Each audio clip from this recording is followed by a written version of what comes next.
A new act has unfolded in Green Bay, and with it comes a revived spirit and a new field leader in Don Mikowski. But last week, the Packers suffered their worst beating of the season, losing 28-0 to Buffalo. So today, they must put their scars behind them and get back on the right track. The youthful Atlanta Falcons have been a hard luck team this season, but last week in Philadelphia, they finally turned the corner. Relying on big plays from their defense and the leadership of quarterback Chris Miller, Atlanta showed great poise in coming back against the Eagles. And today, they hope to build on last week's momentum.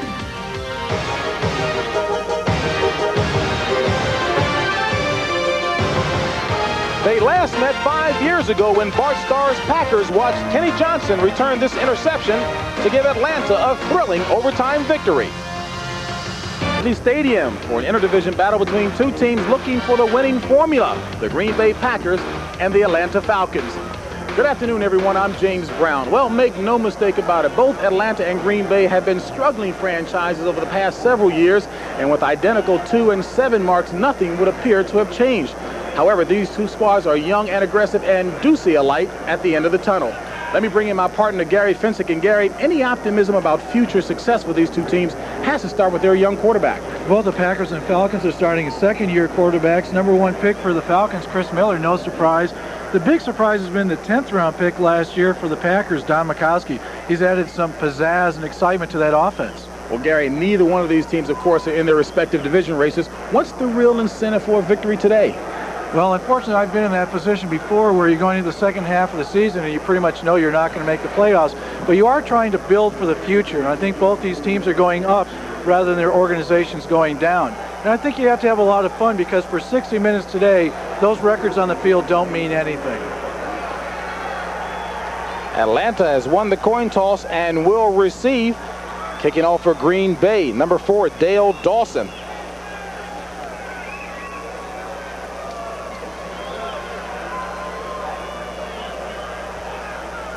And back deep for the Falcons, Evan Cooper, number 20, and number 41, Tim Gordon. And we're underway here in Atlanta on a doubleheader Sunday here on CBS Sports. And that's Cooper taking it inside the 5. And Cooper with an excellent return, giving the Falcons good field position. They'll start just shy of the 30-yard line. Ron Simpkins on a stop. Chris Miller at the helm for the Falcons. Outstanding young quarterback, just 23 years of age. And the defense of the Packers that he'll be facing, Alfonso Carricker. Bob Nelson in at the nose tackle in place of Blaze Winter, Robert Brown. And the linebacking core, Anderson, Brian Noble, Johnny Holland, Tim Harris, right outside linebacker. The secondary, Lee, Brown, Stills, and Mark Murphy. 1st and 10 for Atlanta at their own 30. And the Falcons keep it on the ground. This is John Settle, and Settle has nowhere to run. Stopped behind the line of scrimmage.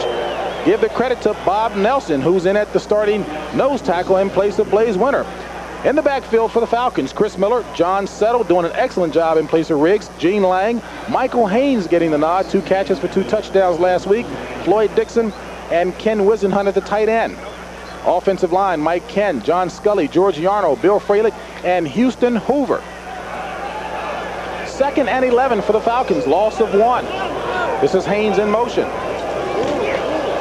And the Falcons keep it on the ground. Gene Lang across the 30, a pickup of maybe 2. And Gary, pretty obvious that Atlanta wants to start with the running game. Well, that's one thing with Riggs out there. We're hoping that he might be able to join the backfield today. But instead, he hurt his knee or didn't re-injure it, but it was just sore on Thursday, so they can't have him into the lineup. But this is a Falcon offense that clearly has to establish the run. And a young quarterback, if given the time, feels he can get deep on this Packer secondary. And a young quarterback that Marion Campbell is very, very pleased with, knowing that's the main piece of the puzzle he's got to start with. Pickup of only 1, 3rd and 9. For the Falcons, 3 wide receivers, 1 running back at the receiver spot.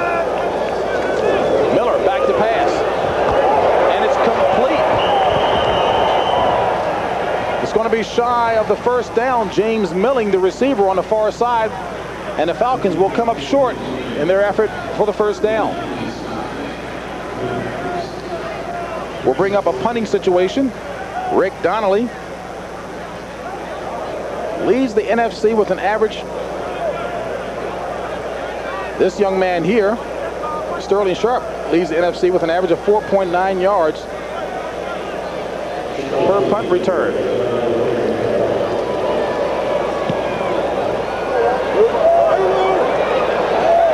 And Sharp takes it and is dropped. Excellent coverage by the punt cover team of Atlanta. Michael Haynes, a 48-yard punt, no return. As you take a look at the Magic Man, Don Mikowski, second-year quarterback out of the University of Virginia. He'll be facing an Atlanta defense. Mike Gann, Tony Casillas, and Rick Bryan are the front three. Linebacking core, Andre Bruce, John Rady, Joel Williams, and Michael Reed in place of the injured Marcus Cotton. And the secondary, Bobby Butler, Scott Case, Robert Moore, and Brett Clark. So 1st and 10 from the pack for the Packers. Ball marked at their own 15. And Mikowski keeps it on the ground, a handoff to Lang.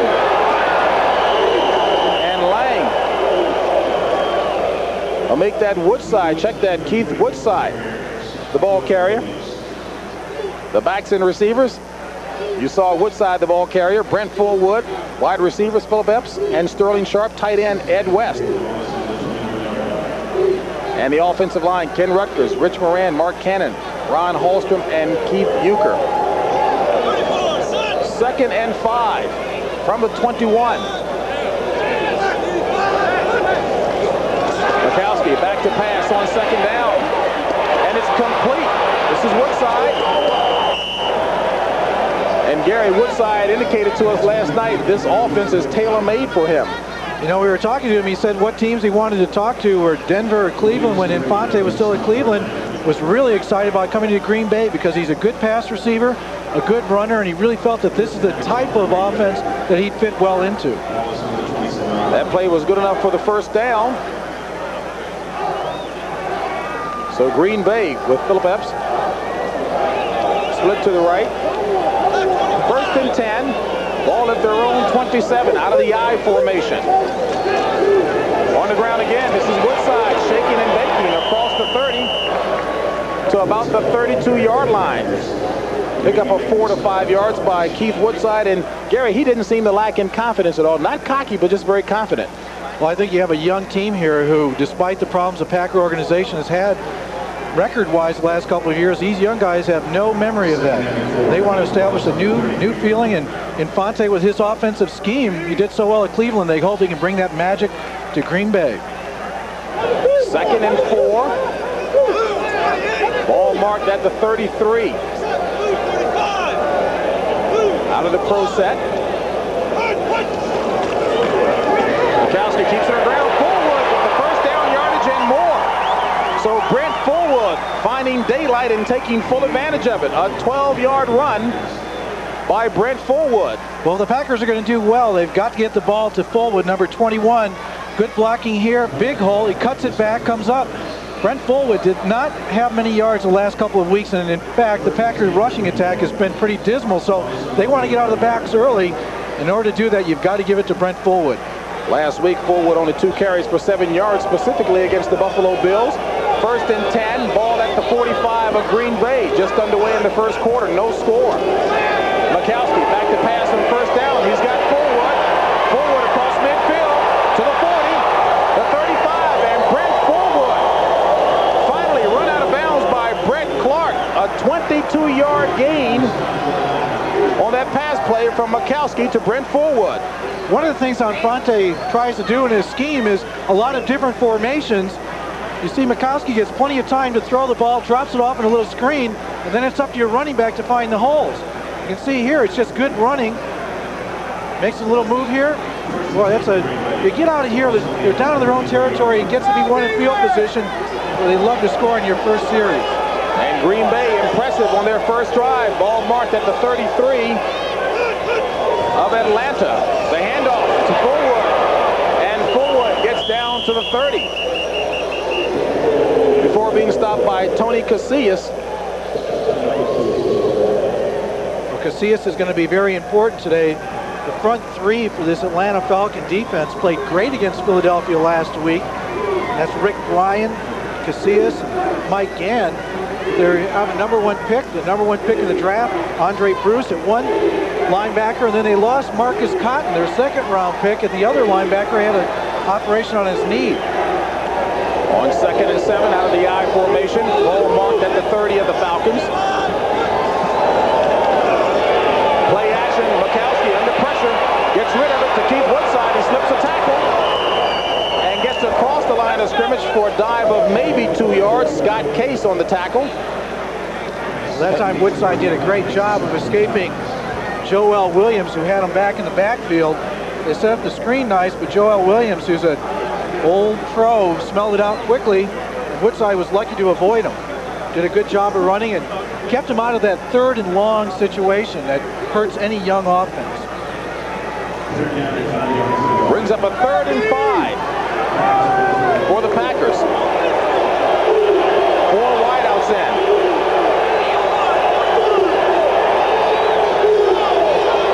Shotgun left.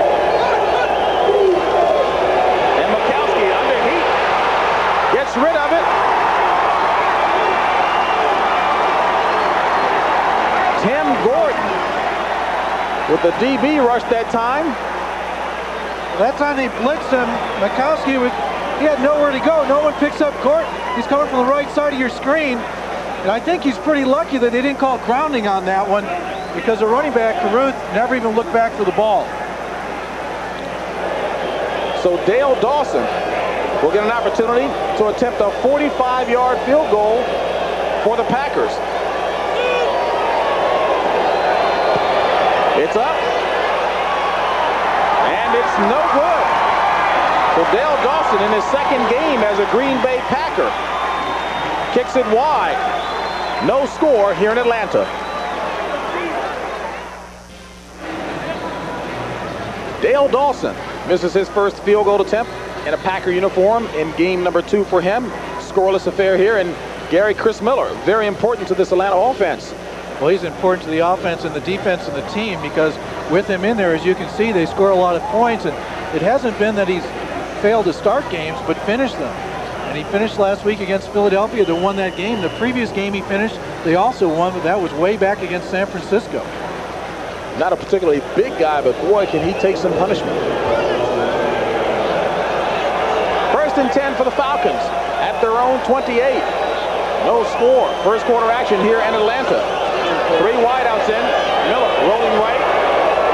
Going downfield. And it's complete to Michael Haynes. Dropped at the 45-yard line. So Michael Haynes continues his hot hands. A 16-yard pass play from Miller to Haynes. Michael Haynes last week caught his first touchdown pass against Philadelphia. He caught 2 passes. They were both for touchdowns. All the receivers are just running deep. It's a design play to roll outside, get outside the protection, and then they just find a hole in the zone. And a nice catch by a young receiver. 7th-round pick out of Arizona. Rookie from Northern Arizona, Johnny Holland on the stop. Brings up 1st and 10 for the Falcons at their own 44. This is John Settle. Settle trying to turn the corner and gets across midfield to about the 49-yard line. Run out of bounds by Mark Murphy. A pickup of about 6 by John Settle. And talk about excellent play since he's been starting. John Settle certainly has done just that. Well, when you get a free agent who's on his way potentially to get 1,000 yards rushing, you have to feel that your scouting staff did a great job of getting him to come in. But if they get Gerald Riggs back, and they will before the end of the season, the thought of having Settle and Gerald Riggs back there is going to be a frightening one for a lot of defenses. Settle took over in week 5 for an injured Riggs. 2nd and 3 for the Falcons. Ball marked at the 49. Haynes in motion. Straight ahead goes Gene Lang. And Lang picks up about 4 on the play. You know, you take a look at Gene Lang. He's got that visor on. I don't know, he probably got poked in the eye. Mike Ken had his eye poked during preseason. He wears the shield. And I was talking to Mike Ken, their left tackle, and he said, you know, in a few years, it's very possible that it'll be mandatory when you wear a helmet that it has a shield on it, because so many guys are getting poked in the eye, and you don't want to lose your vision in the game of football. Run good enough by Lang for the first down for the Falcons. 1st and 10, ball at the 45 of Green Bay. Play action. And Miller going long.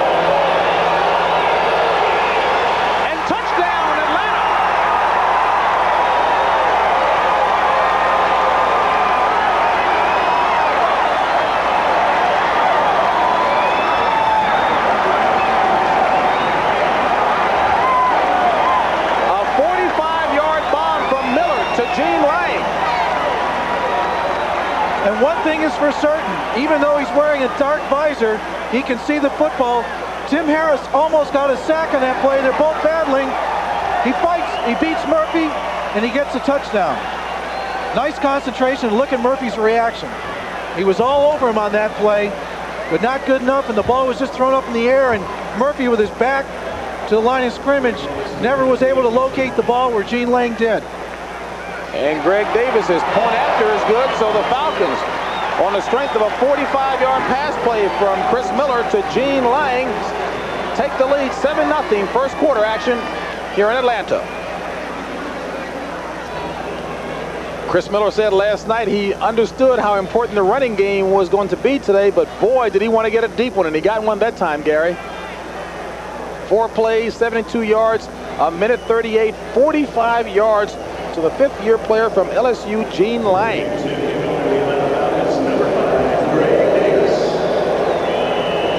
Greg Davis will be kicking off for the Falcons. Back deep for the Packers, Woodside and Ron Pitts. And this will be Woodside taking it at the 11. And Woodside with room. Keith Woodside giving the Packers an excellent field position near the 35-yard line. Michael Haynes on the tackle. Let's take a look at this replay. Mark Murphy, he's in a difficult position. Whether it's zone or man-to-man, it's speed against speed when you go deep. And Murphy has to make a decision. Do I go for the ball, as he does here, or do I swat it away and try to prevent the completion? It's a judgment call. He went for the ball, and instead the running back got it, and it cost him a touchdown. What should you do as a defensive back? Well, again, you know, you're in that position where you have to make a judgment whether or not you want to go for the ball or not. He made the decision he felt comfortable with, and instead he lost. 1st and 10 for the Packers at their own 37. Play action on 1st down. Going for Ed West. Incomplete. Mikowski was looking for the big tight end, Ed West, across the middle. And West looks like a linebacker. Well, he's not tall. He's well built, and he's deceiving. When I was in a Bear uniform, we went against him a number of times, and you'd kind of say, look out for the wide receivers when they had Lofton and Epps and all that speed outside, and he would be able to work one-on-one against the linebacker as he did there. That time the ball just a little overthrown. 2nd and 10 in the backfield. Pollock Caruth, the lone back.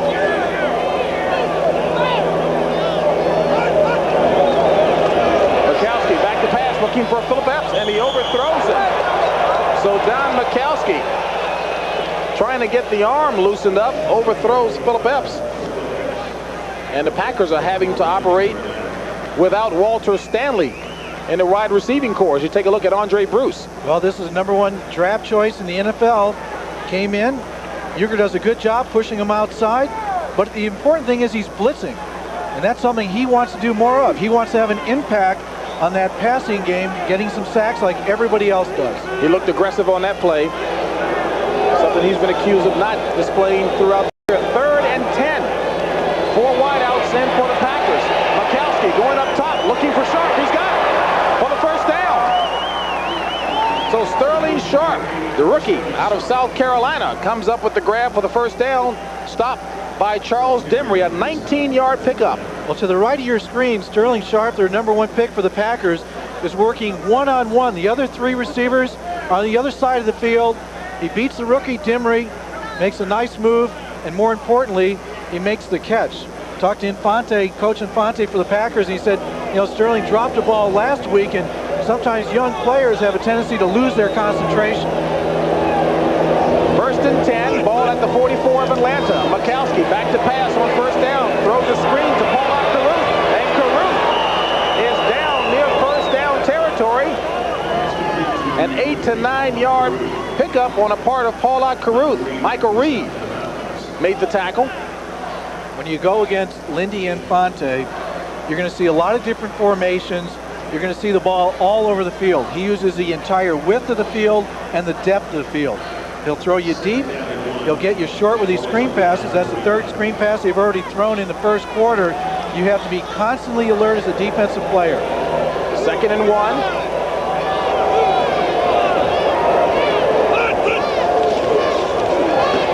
And this is Woodside. And Woodside, did he lose the ball? The Atlanta players say he did.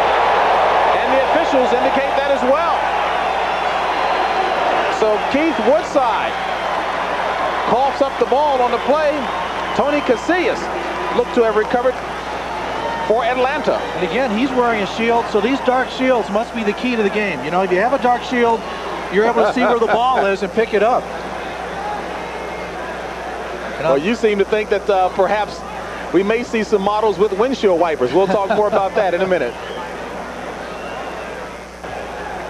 If you look at this replay here, 70 Keith Euchre is blocking 76 Mike Gann. And Keith Woodside's going to cut back, and then Gann just flicks the ball right out of his arm. And then Casillas, number 75, was that shield on, picks it up, and they get a fumble recovery. The hole was there, and Woodside just a little careless with the ball. 1st and 10 at their own 34. Gene Lang in motion. And a reverse. This is Dixon. He's got the first down. And Floyd Dixon takes it across midfield to the 43-yard line. A 24-yard gain by the Falcons. You run a reverse when you feel the defense is not staying at home, and this time it's clear that someone didn't stay at home, which opened up the entire left side of the field for Dixon. Gets some good blocking from Haynes, takes it in, and boy, he backs into the final few yards. Some razzle-dazzle, but it makes you think defensively you better stay at home here. 1st and 10 in Packer territory. 43 to be exact. Settle. Down to the 40. Runs into a mass of humanity. The Packers. You know, the Packers played very well last week. Really only gave up 14 points by the defense.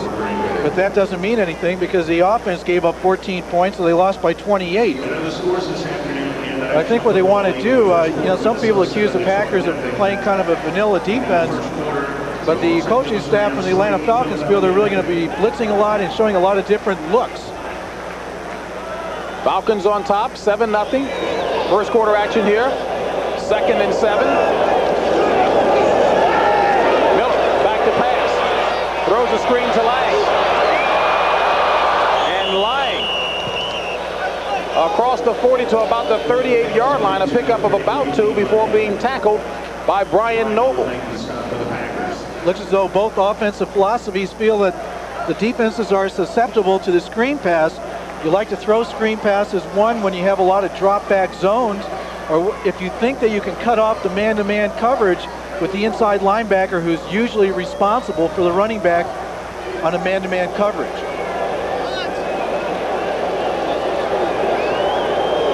Four wide receivers in on 3rd and 5.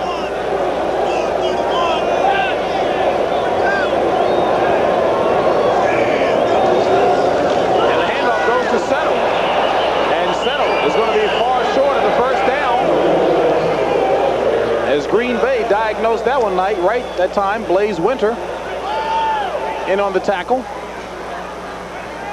Yeah, that one didn't quite work. You have the 4 wideouts. You figure if you can split everybody out, if you can punch through the front 4 or front 5 on the defensive line, you're home free for a big play. Rick Donnelly in to punt. That's Sterling Sharp deep for the Packers.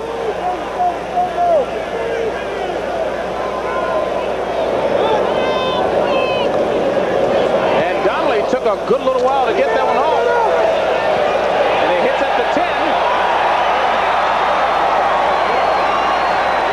And the Atlanta special teams, specifically Jesse Tuggle, do a good job. Packers NFC Western Division race, a tight one there. Rams and the Saints all tied up, 7-2. 49ers only 1 game behind there. And the Rams leading Philadelphia early. That game in Philadelphia, 3-0 in the first quarter. And later today here on CBS, another big one, Saints and the Redskins. Saints, of course, want to stay right in the thick of it. The Redskins can ill afford a loss. 1 game behind the New York Giants in the NFC East. 1st and 10 here, ball on the 10 of Green Bay. Woodside trying to spin, nowhere to run, nor high. Robert Moore and Michael Reed on the stop. Michael Reed is a replacement for Marcus Cotton, who last week had a big game against the Philadelphia Eagles, but unfortunately in the second quarter, even though he played the rest of the game, he said he hurt something in his knee and had to go have arthroscopic surgery. So the Falcons, who have lost a number of key players this year, continue one player a week, it seems, to have somebody go on the injury list. Reed says he knows he's not the rusher that Cotton is, but he's smart and experienced. 2nd and 8 for the Packers. Packers trailing by 7 in the first quarter. On the ground again. And a good second effort. Didn't net very much. But Woodside running hard. Live from Atlanta Fulton County Stadium. Interdivision battle between the Green Bay Packers and the Atlanta Falcons. Falcons on top 7-0. A 45-yard strike from Chris Miller to Gene Lang, the scoring thus far. Along with Gary Fensick, I'm James Brown. And just under a minute left in the first quarter here. 3rd and 8. Packers in their flush package. 4 wide receivers.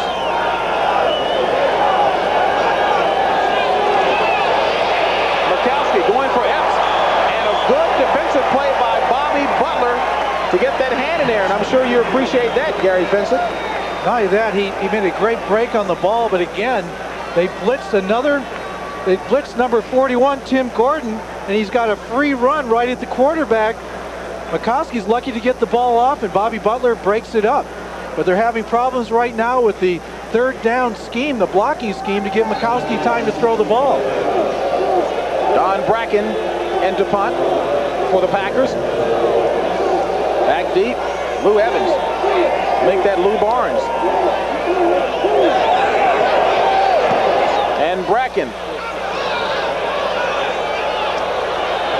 at the 45, and that's going to be it. So Lou Barnes didn't get a chance to show any of his fancy moves before Ron Pitts gets in on the tackle. A 38-yard punt by Don Bracken. No return by Lou Barnes. Lulu last week had a 68-yard punt return against the Philadelphia Eagles.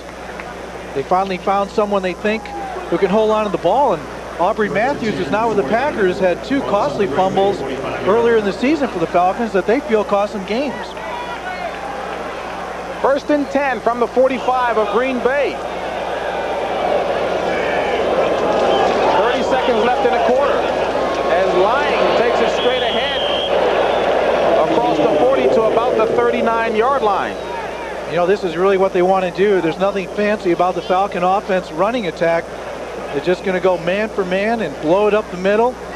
They really feel that they have such strength there with Kenan Scully and Yarno in for Radloff and Bill Fralick, an all-pro. And then they have a rookie, Houston Hoover, who's unlike most tackles. He doesn't have long arms.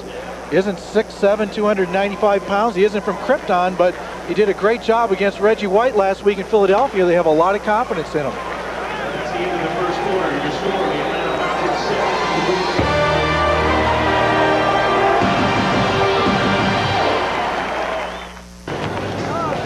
6. Start of the second quarter here in Atlanta. Falcons on top by a touchdown, 7-0. Thanks to a 45-yard strike from Chris Miller to Gene Lang. Falcons have it 2nd and 4 here. Ball marked at the 39-yard line of Green Bay. You know, take a look at that left arm for John Anderson. He's broken it 3 times. Looks like he has a barrel around his left arm. You don't think that's a war weapon to play football with? 2nd and 4. Settle. And little Settle goes straight ahead, driving toward the 35-yard line, a pickup of about 4. Right now, Atlanta's doing exactly what they want to do. They're just running that ball, not taking a lot of chances, don't have to. Their defense is playing well, and their offense is controlling the tempo of this game. New York City Marathon just completed for the men. Steve Jones of Great Britain and Greta Weitz, Norway, won it for the women. Talk about some folks in excellent shape. And Gary Fensick, you look like you can still get out there and play a little football as well as run a marathon. 3rd and 1 as the Falcons keep it on the ground. Did they have enough for the first down? Tim Harris of the Packers in on the tackle. And it's not even close. Tim Harris broke through, made a big play, as he has all season long for the Green Bay Packers. Tim Harris, number 97, he's down in a 3-point stance. If you take a look here, Settle gets the ball. Harris breaks not one, but gets through two potential blockers. Uses his right arm just to bring him down, and that's a great play by a linebacker who's down in a three-point stance. And this will be a 54-yard attempt by Greg Davis. And not enough. And the 54-yard attempt by Davis, player out of the Citadel, comes up short for the Falcons. So the Falcons still stay on top by a one-touchdown pad. 13:34 left in the first half here. You know, those kickers, it's a rough life. As Max Zendejas found out against the Packers, I was talking to his brother Luis in Philadelphia. He said everybody should just hold on to their apartments and switch off because everybody moves around the league so much. A couple bad days and you're gone. First and 10 for the Packers. Ball at their own 37. And this is Sterling Sharp. And Sharp across the 40, hit hard by Jesse Tuggle. And Sharp shaking his head that time, wondering what the license plate of that truck was. You know, he's a young rookie who's just having fun, and you see here he gets the ball. He wasn't too far away from the other lineman, and well-conceived play, and takes it inside, and well, he gets a good stick. And you know what? I saw him afterwards. He was just kind of smiling. He's just having fun out there, and that's what you should be having. 2nd and 5 for the Packers. Ball at their own 42. Mikowski to pass. Under pressure. And wisely hits the ground, but loses the ball. And somehow Green Bay miraculously comes up with the ball. Mikowski, talking to you last night, aware that he would have to hit the ground a little more these days, but not quite like that.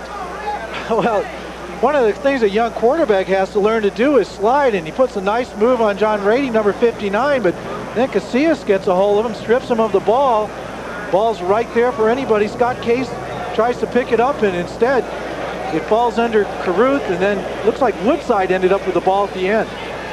Big opportunity for the Falcon defense, but they don't come up with the ball. When all is said and done, it's 3rd and 3 for the Packers at their own 44. Shotgun left. Mikowski decides to run it himself. He's got the first down plus more and loses the ball again.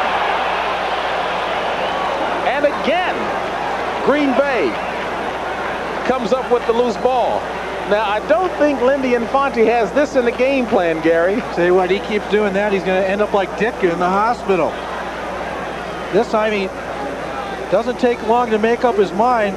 I don't know if it was a quarterback draw designed this way, but you can see he has such great athletic ability. But again, you've got to hold on to that ball. He's stripped of it there by Moore, number 34, and boy, he's really lucky that time to hold on to the ball. But it's one of the things he does so well is that he gives you the ability to throw the ball, but also to get out of the pocket and make big plays. Two very fortunate breaks for the Packers give them the ball at the 43 of Atlanta, 1st and 10. Mikowski back to pass, screens to Caruth. Flags on the play, and Caruth inside the 35, but penalty flags are everywhere. Well, until you stop the screen play, they're going to keep running it. Pass interference, number 33. And 33 is Keith Woodside. That's the first penalty of the game. Comes at 10:57 of the 2nd quarter. Pretty clean ball game up to this point. Pass interference is obviously a not very often call on the offense, usually on the defense. Keith Woodside must have initiated some contact blocking one of the people downfield trying to set up Caruth before he caught the ball. That pushes the ball back into Green Bay territory. Ball marked at their own 47.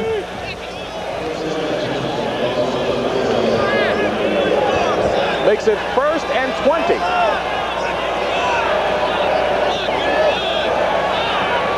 Woodside in motion. Mikowski looking for Woodside. Great play, batted down by Brett Clark, showing good athletic ability. Brett Clark has 4 interceptions, tied for the lead in the NFC, but that time Mikowski really just panicked a little bit. He had time to throw the ball, and then he just made a bad decision because there were two defenders out there, and well, I tell you what, it's difficult to thread that type of needle. He's lucky that one wasn't intercepted, and it would have been if he dropped it down a little bit. And that's where Brett Clark's height served him well, 6'3", 198. Guess who he's tied with for the lead in interceptions? Chuck Cecil. All right. Boy, DBs know that, do they not? 2nd and 20 from their own 47. Woodside in the slot. Makowski looking to pass, and it's complete to the 45-yard line. Obviously well shy of what's needed for the first down. Woodside, the receiver that time. You know, it's funny about Woodside. When we were speaking to him last night, he said, you know, I really bided my time and I really studied hard, and when I finally got in there because of some injuries, he said, I was ready to go. And when I saw those 4 wide receivers going, and a guy would drop the ball, he goes, I could do that. I know I can catch that ball. And well, I tell you what, he's excited. Willie Pete's excited for him. There is running back coach next to him. He's really going to be a good player in this Packer offense. Like his attitude, he says he wants to be the leader of this offense. 3rd and 11. Makowski going deep, and it's intercepted. Robert Moore picks off the pass intended for Perry Kemp. And Atlanta will take over with 9:34 remaining in the first half. Falcons lead it by a touchdown. Two franchises trying to build toward the future, establishing a winning way. Right now, the Falcons are on top by the score of 7-0 in the second quarter. And it was a 45-yard strike from Chris Miller to Gene Lang. That's the difference in the ball game right now. Green Bay 2 turnovers. And Gary, I guess a little strange to actually see a 2-7 team in the form of Atlanta feeling kind of confident, but they're showing it right now. Why? They're showing a lot of poise right now. Their defense is not being confused by all the different fronts and coverages. And you take a look at from behind Makowski here, and he never saw Moore, number 34. Moore had an easy interception, and that's one of the things that a young quarterback has to get used to, seeing a lot of different coverages. And Atlanta keeping it on the ground. Pickup of about 2 on the play. John Settle, the ball carrier. So take a look at Chris Miller, very confident young man, second-year quarterback from Oregon, and it's really pretty evident the kind of confidence that the rookies and the veterans, the young players and the veterans alike, express in Chris Miller. Absolutely no doubt about that. And without a good quarterback, you don't go anywhere. 2nd and 9 for the Falcons, ball at their own 30. Miller back to pass. And he's looking, decides to run it himself, and dives across the 35 to the 37-yard line. Pickup of 7, stopped by John Anderson. Quite an action-filled afternoon here on Sunday. Let's check in with Brent Musburger in New York for this NFL Today report. James, the Minnesota Vikings have scored 2 touchdowns. They missed this extra point. Alfred Anderson going in. The Bears are down by a field goal, but they're threatening. The Vikings hoping to pick up a full game, so they're pulling for Tampa. Back to James.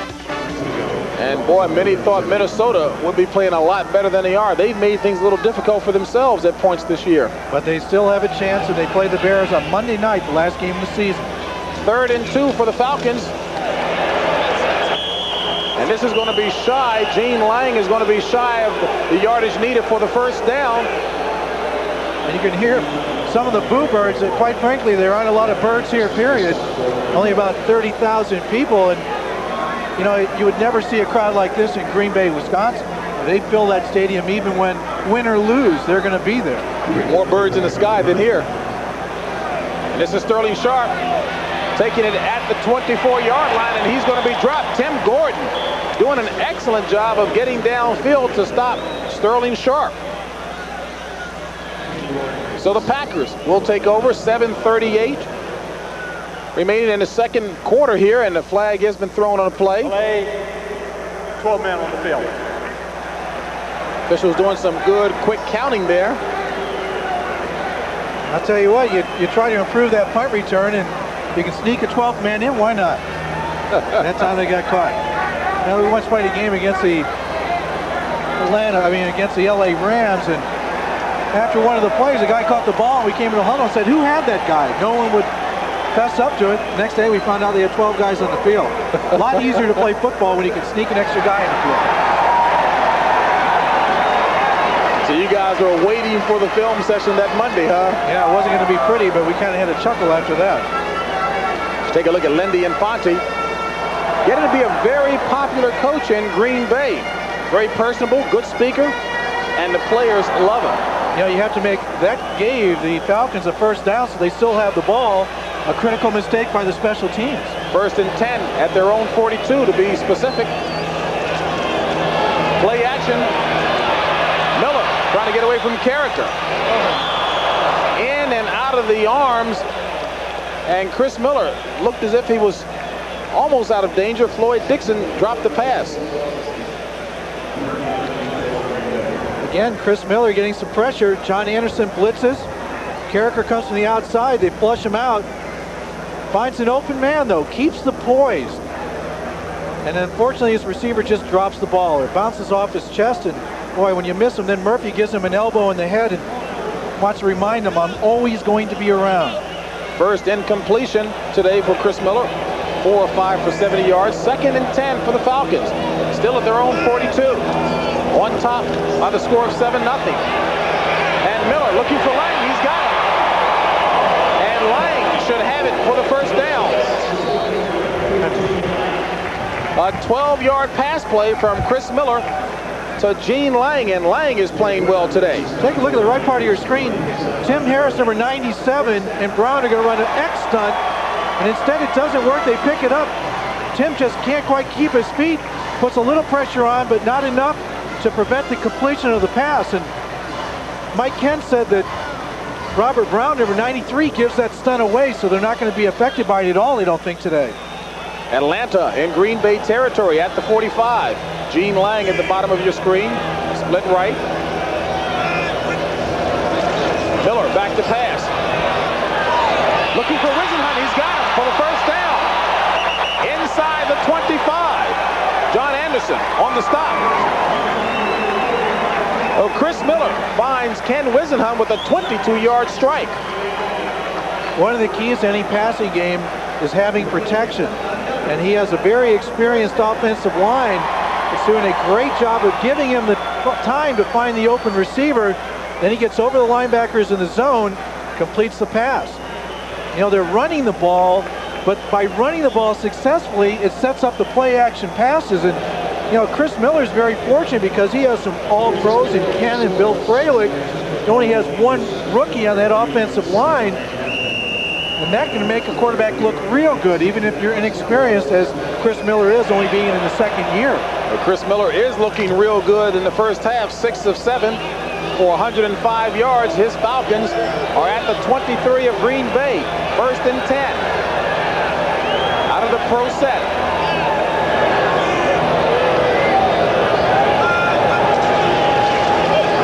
Miller looking for Lang. He's got it. And Lang catches it near the 20-yard line. Tim Harris delivering a hard hit. And Harris is upset and frustrated with something over there. Well, I think he wanted to get the fumble, and you know, he dropped back into his zone and they complete a pass. And even though it wasn't for a lot of yardage, Tim Harris is the type of guy, he doesn't want anything happening where he's at. You know, if he gets one more sack, he's going to have his career high. He has 7.5 going into this game, and they call him the Crane. And if you take a look at the wingspan, this guy's got some long arms. Plays somewhat an unorthodox style, but no matter who you play, they're all aware of how talented he is. Haynes to the right. Milling on 2nd and 7. This is John Settle straight ahead. Settle across the 20 to about the 18-yard line. Brian Noble stopped the forward progress. If you take a look at Tim Harris, sometimes he's down in a three-point stance. He's number 97 at the top for the Packers. This time, let's see, he's moving his arms. You think he's going to blitz, inching up towards the line of scrimmage. And again, an X stunt where the defensive end goes outside. He comes inside, plays over, but he keeps on going. And And this time you see now he's down. Trips right on 3rd and 5. Ball at the 18 of Green Bay. Miller lobbing it for Dixon. And a flag is thrown on a play. Intended receiver was Floyd Dixon. Mark Murphy on the coverage.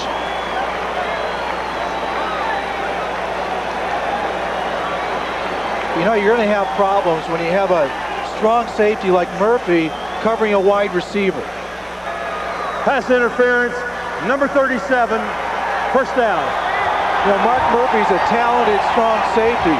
But on 3rd down, when you're going man-to-man against a little itty-bitty wide receiver, and you see he has pretty good coverage on him, but he doesn't have a sense of where the ball is, and it's interference. Well, that's a judgment call because, again, he's right there, and you know, you worry about things. Everybody looks for mismatches, and if you're going to have him covering a wide receiver, you better be double teaming him. 1st and goal, ball at the 1 for Atlanta. Settle, steps across for the touchdown, no flag.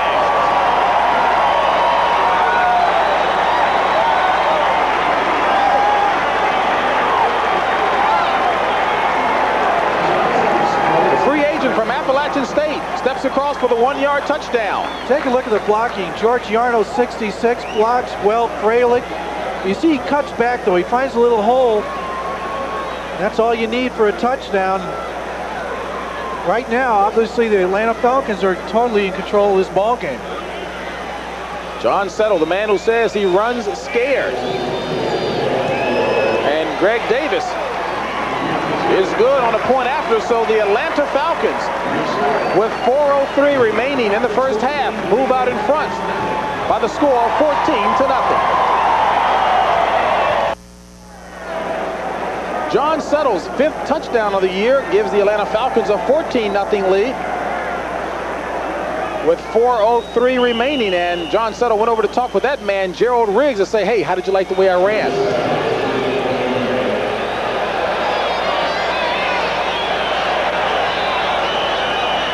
Keith Woodside decides to down it, touchback, so the Packers will start from their own 20.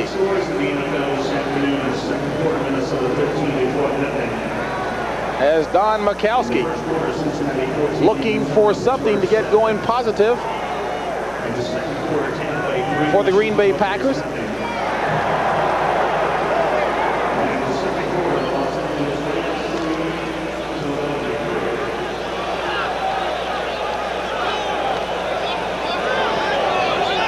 .358 left in the first half. Packers trailing by 14.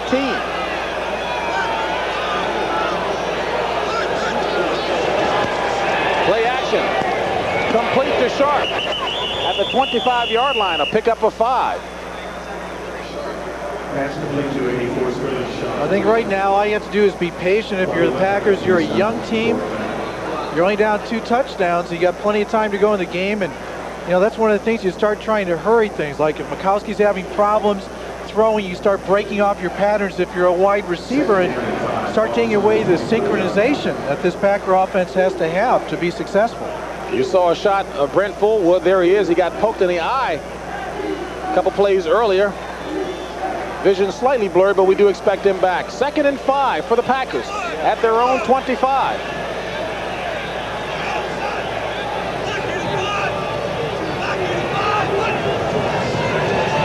Mikowski, complete across the middle to Woodside, and Woodside for the first down, spinning his way up near the 45-yard line.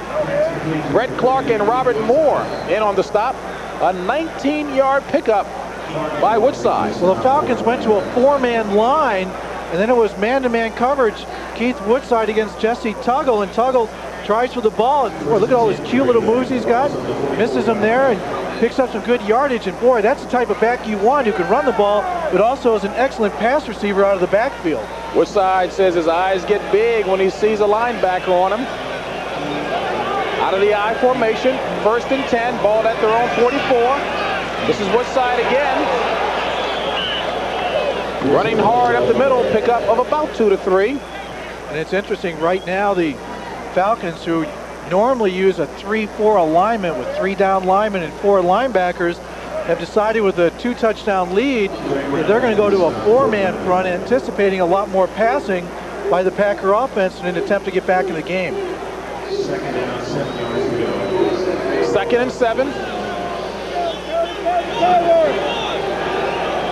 Larry Mason, the lone back for the Packers. Ball at their own 47. And Mikowski holding it until the last possible second. Throws incomplete. Pressure applied that time by Greg Brown.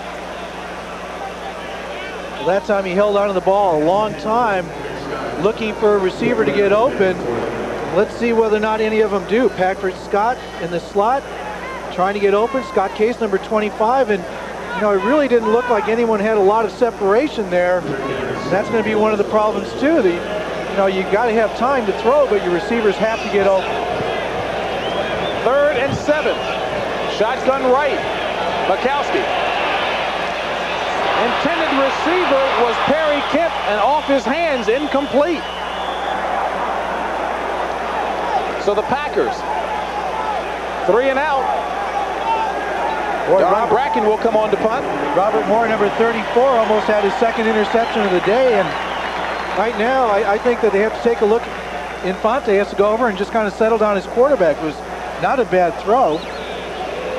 This is Don Bracken. Back deep for the Falcons. Lou Barnes.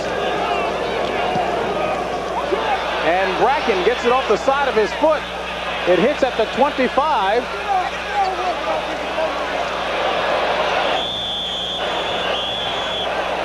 And all that doesn't mean anything, because once a Packer touches that ball, it's free. Even if the guy fumbles it, it goes right back to the Falcons.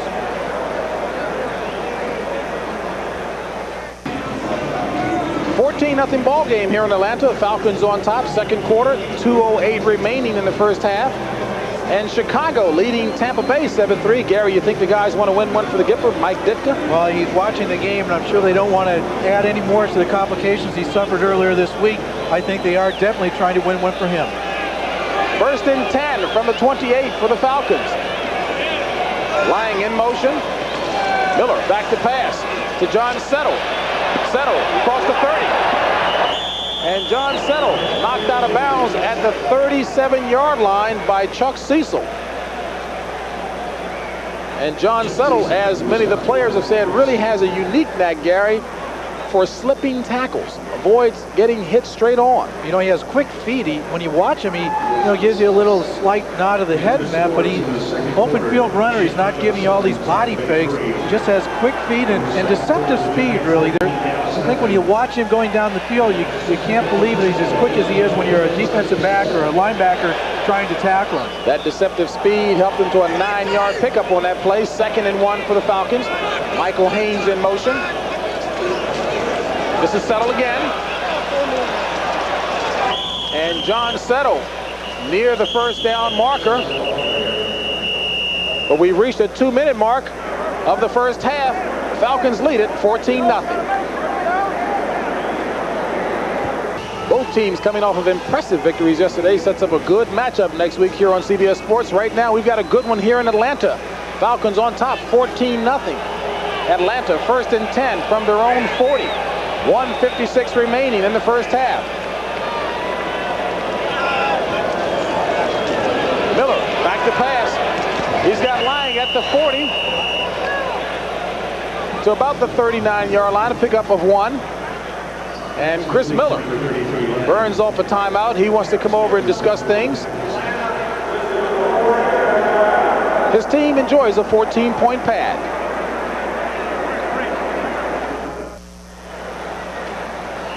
Lindy Infante trying to come up with the right combination to get his Packers on the scoreboard. Right now, it's been an Atlanta offense that's been doing the number. The numbers right now, 2nd and 9 for the Falcons at their own 41. Miller back to pass. Going on the fly pattern to Floyd Dixon, and Dixon off of his fingertips.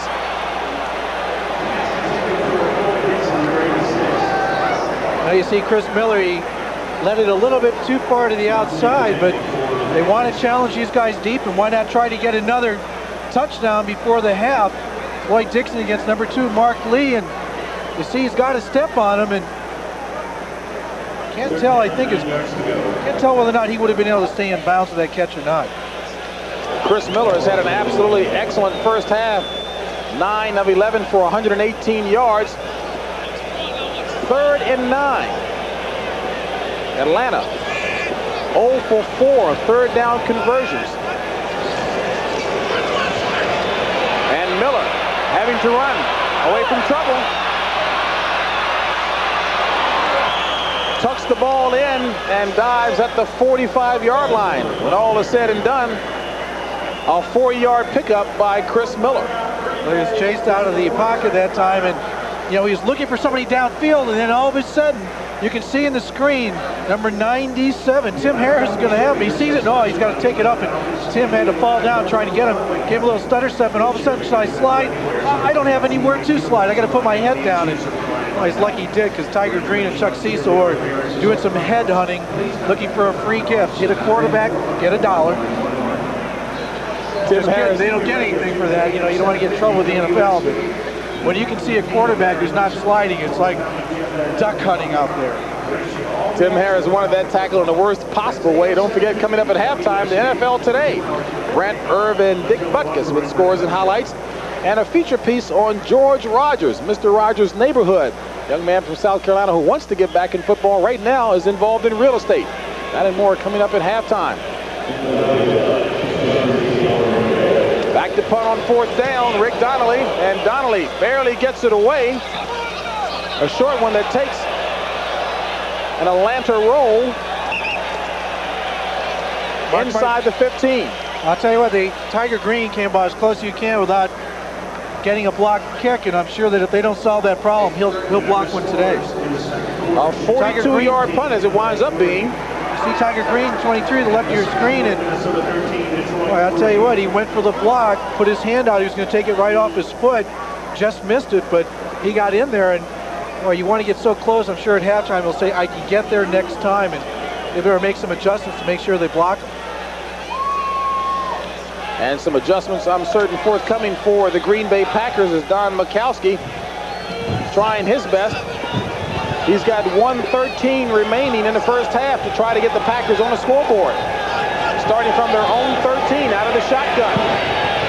And Mikowski looking for F's. No flags on the play. Elbert Shelley providing tight coverage. Last week they were shut out 28-0 by Buffalo. They haven't scored a point today. Want to try to get something going, but play it smart. Don't get a turnover. Good coverage, really, but the ball, I don't know if it would have been catchable even if the defensive back hadn't been there. But you got to be careful. I'm sure Mikowski's very aware. He doesn't want to throw an interception at this point in the half. 2nd and 10 from the 13.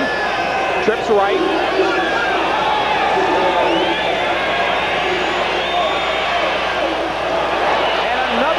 Play by the secondary of Atlanta, Scott Case.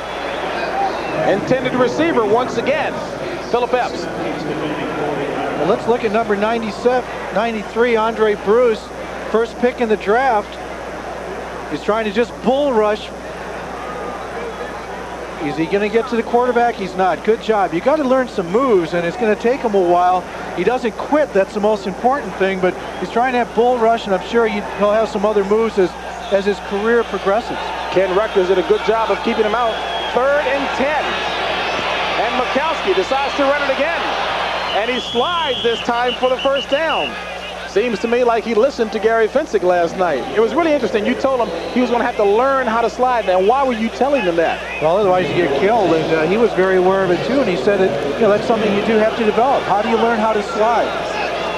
1st and 10 out of the shotgun. Mikowski under pressure. Will he get it away? Complete somehow to Perry Kemp. And Kemp is hammered near the first down marker. Great play by both Don Mikowski and Perry Kemp. Mikowski to get it away, Kemp to hold on to it. See Kemp, he wants to make sure that they know he's tough enough. They call a timeout, try to get something going here. You look at Kemp, no, his first name is Commodore Harry Kemp. Why would somebody do that? I don't know. Maybe his father was in the Navy or something, but you know, those wide receivers want to get a lot more balls thrown their way, and you see they're trying in the first half, but they didn't catch a lot of footballs last week. And when you're a wide receiver, you don't want to be downfield blocking all day. You want to get the football. Giants storming past Dallas. Same case with Cincinnati there. 26 seconds remaining in the first half. Green Bay at their own 37, trying to at least get in the field goal range. Mikowski, 9 of 19 for 104 yards in the first half. And Lindy Infante hoping to put some points on the board before the end of the half. James, if they're going to do that, they've got to go deep. Mikowski. And this time the run does not yield much yardage, only 3 to be exact. Boy, they're going to run that play into the ground. That quarterback draw is a safe play, obviously. But when you keep running it, after a while, the defense is just going to have a guy, one of their defensive linemen or their linebackers is just going to spy Mikowski. This is a design play. Mikowski gets the ball. He waits. He tries to invite the pass rush. And look, there's the hole. But, boy, Rick Bryan's right there. And Mike Reed, hey, they all know this guy's capable of doing it. So they don't pass rush quite as hard because somebody's got to be alert and say, look, we have to have a disciplined pass rush. We can't have a big lane open because this guy likes to run the ball more than almost he likes to throw it. But when you keep doing this, you know, not so much in this play, but when you keep running the ball, it takes you out of sync for your passing game, and the receivers stop believing that you're going to throw the ball downfield. So Green Bay burned out their last timeout. 2nd and 7. 19 seconds remaining in the first half.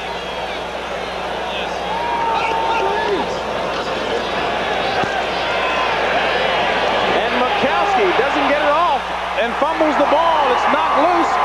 Atlanta recovers. Rick Bryan. Mikowski was waiting for some of his receivers, one at least, to open up. Instead, he saw a face full of red.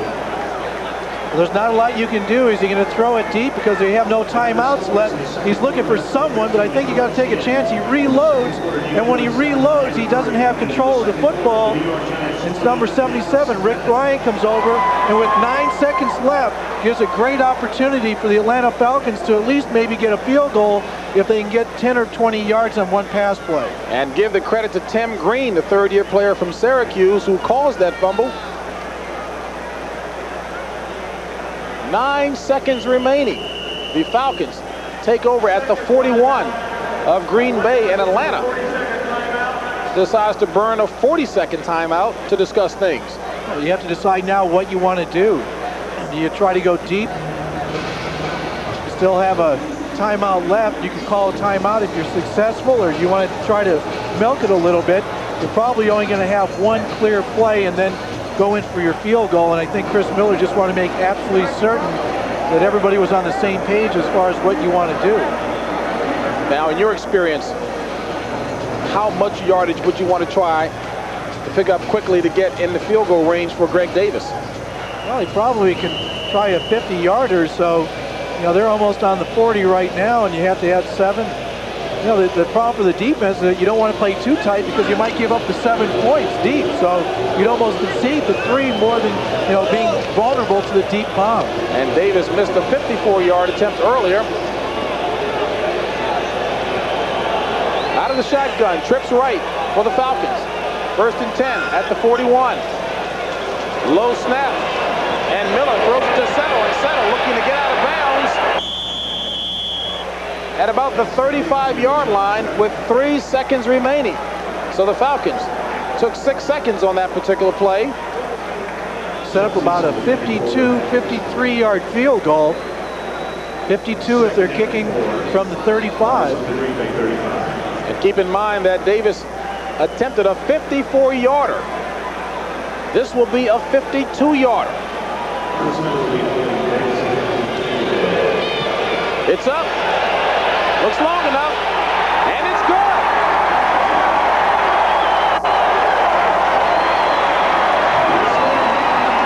So Greg Davis boots the Falcons to a high at the end of the first half. Atlanta leads it 17-0.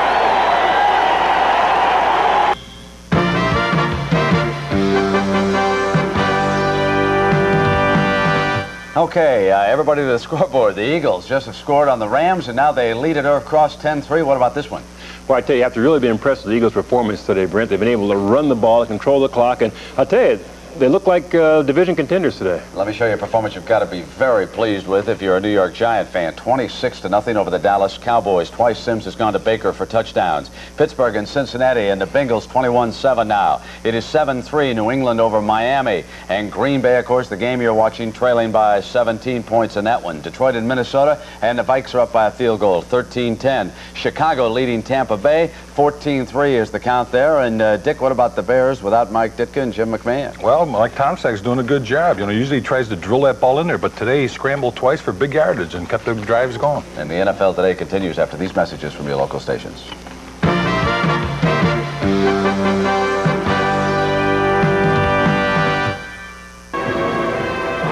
Back here at halftime here in Atlanta, the Falcons enjoy a 17-0 lead over the Green Bay Packers. And Gary, obviously from a global standpoint, the most important statistic is that score at halftime, 17-0. But Green Bay statistically has not done a bad job. 171 total yards, Atlanta 192, but Green Bay has hurt itself elsewhere. Well, the big keys so far in this game are the 3 turnovers that the Falcons have got off the Packer offense. They've converted that into 10 points, and really the Atlanta Falcons have played an error-free game so far in the first half. They've run the ball, they've passed it when they wanted to, and their defense has continued to come up with big plays as they did last week in Philadelphia. And give Atlanta an awful lot of credit. Got started on the right note early on. Chris Miller said that he wanted to go deep, and that's exactly what he did when he found Gene Lang on a 45-yard strike.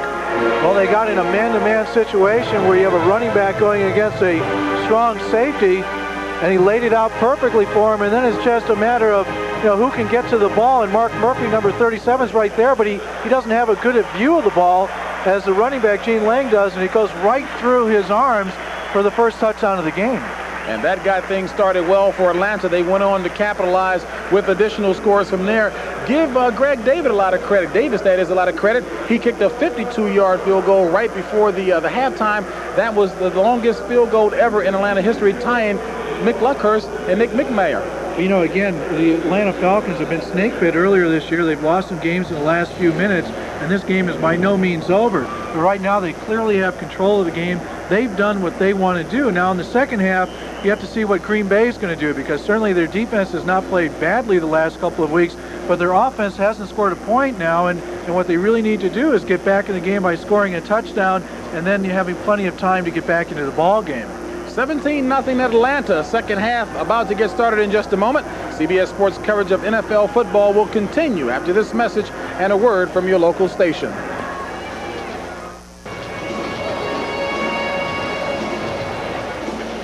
Back here at Atlanta Fulton County Stadium for the start of the second half.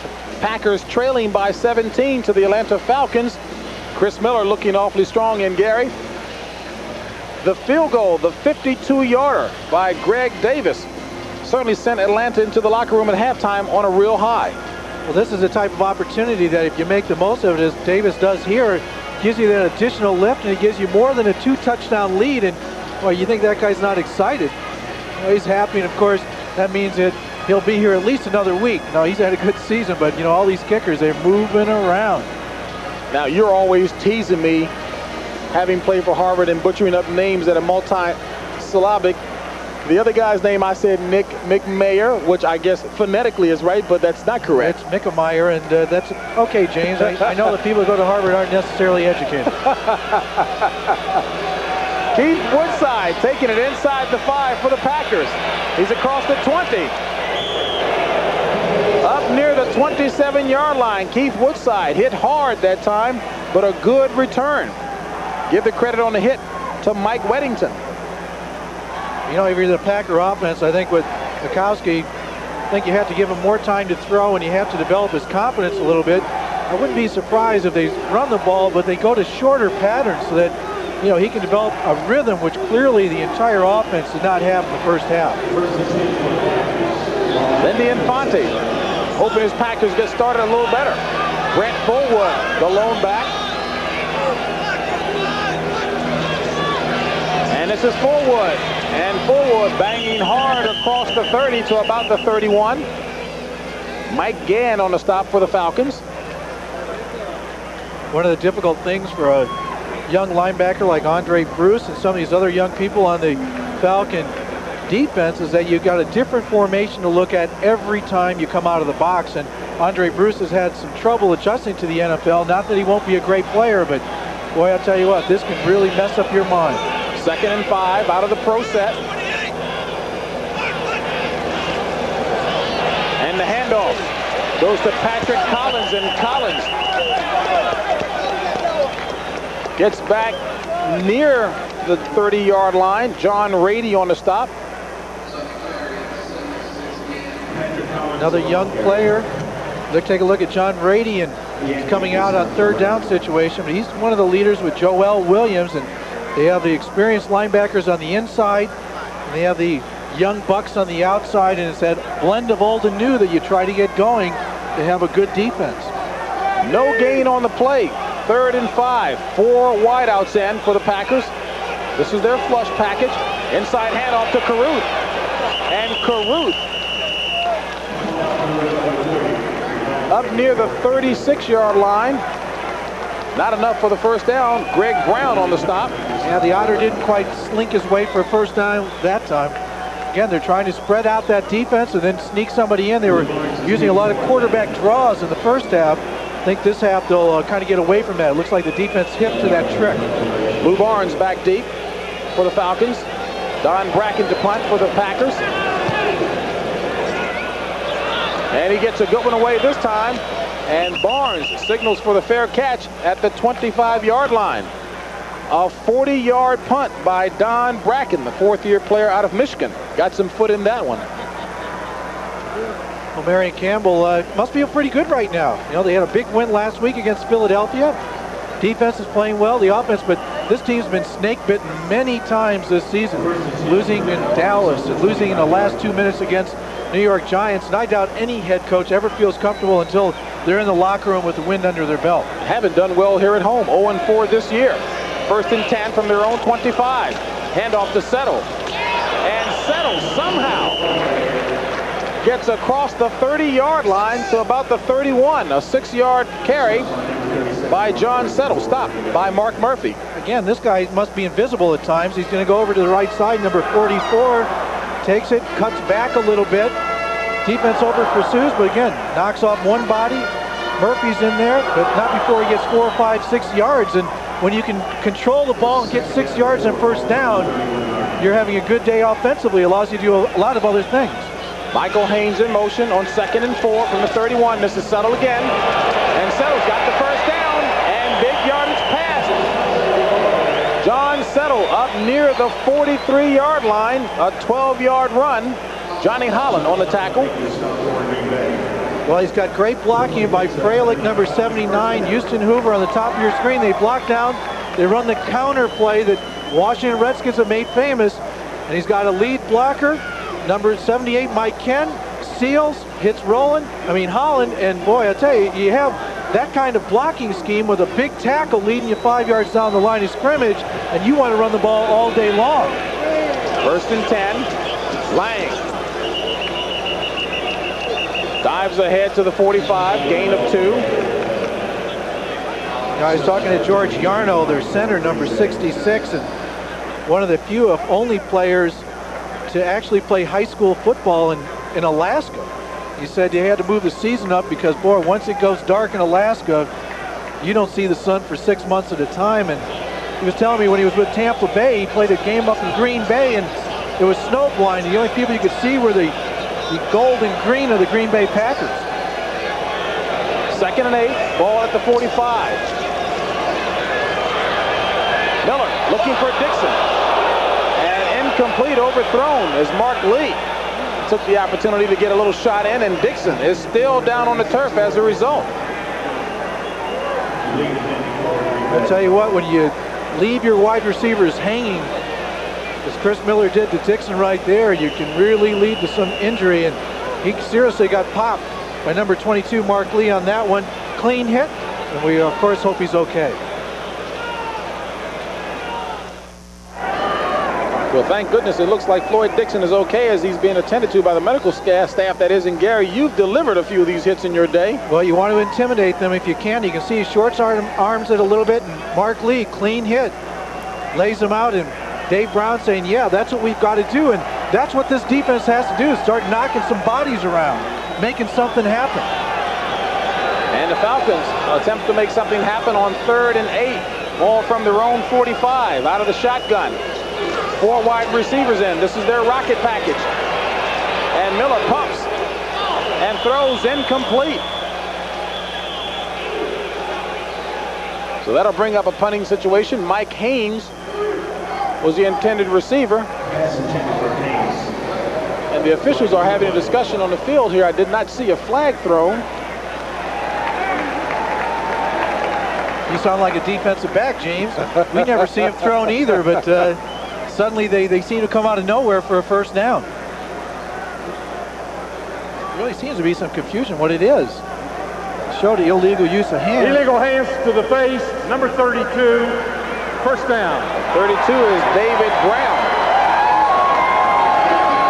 Dave Brown's number 32. They call him Father Time, and you can see right there, gives a jam, but he hits it high. And when you hit someone like Michael Haynes like that, certainly I don't think it's intentional, but you're up there trying to jam him. Sometimes the guy lowers his head or lowers his body, and you inadvertently hit him in the head. Update on Floyd Dixon. He will be taken into the locker room for x-rays of his cheek. You saw the helmet smash him there. 1st and 10, ball at midfield. Haynes in motion. Gene Lang, the ball carrier, and Lang running hard, but smacked hard by Johnny Holland and Brian Noble. You know, next week the Green Bay Packers host the Indianapolis Colts. And when you see a team running on them, they're just thinking, boy, the Colts have got Eric Dickerson, and you know that they'll be running the ball next week. So, you know, teams steal plays, and any play that you see that's successful in the running game today by Atlanta Falcons, most likely they'll see the next week. Gain of 5 on a play by Lang. 2nd and 5 for Atlanta. Ball at the 45 of Green Bay. This is Settle, and Settle is grabbed from behind by Tim Harris. And Harris using those long arms to advantage. Look at, he's got all pads on his arms and around his wrist.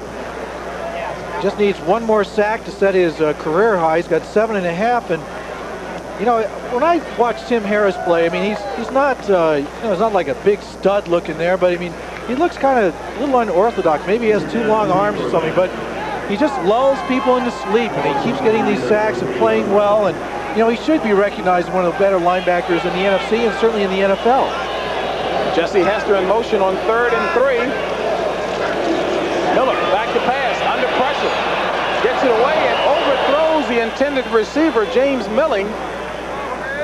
I got to laugh on that one. They put a receiver in motion, and they tried to block a little peewee receiver blitzing against Tim Harris, and Harris goes by him so fast, then they need a lineman to stop him. You can see if he had just thrown the ball a little lower, he would have hit it his intended receiver, James Milling, but Milling's only 5'9", weighs 156 pounds, so he's probably not used to hitting a little peewee guy like that. Rick Donnelly end to punt for the Falcons. Sterling Sharp back deep for the Packers. Donnelly gets a high one, and Sharp signals for the fair catch. And he does at the 12-yard line. And a flag is thrown on the play as we've got some action going on the far side of the field.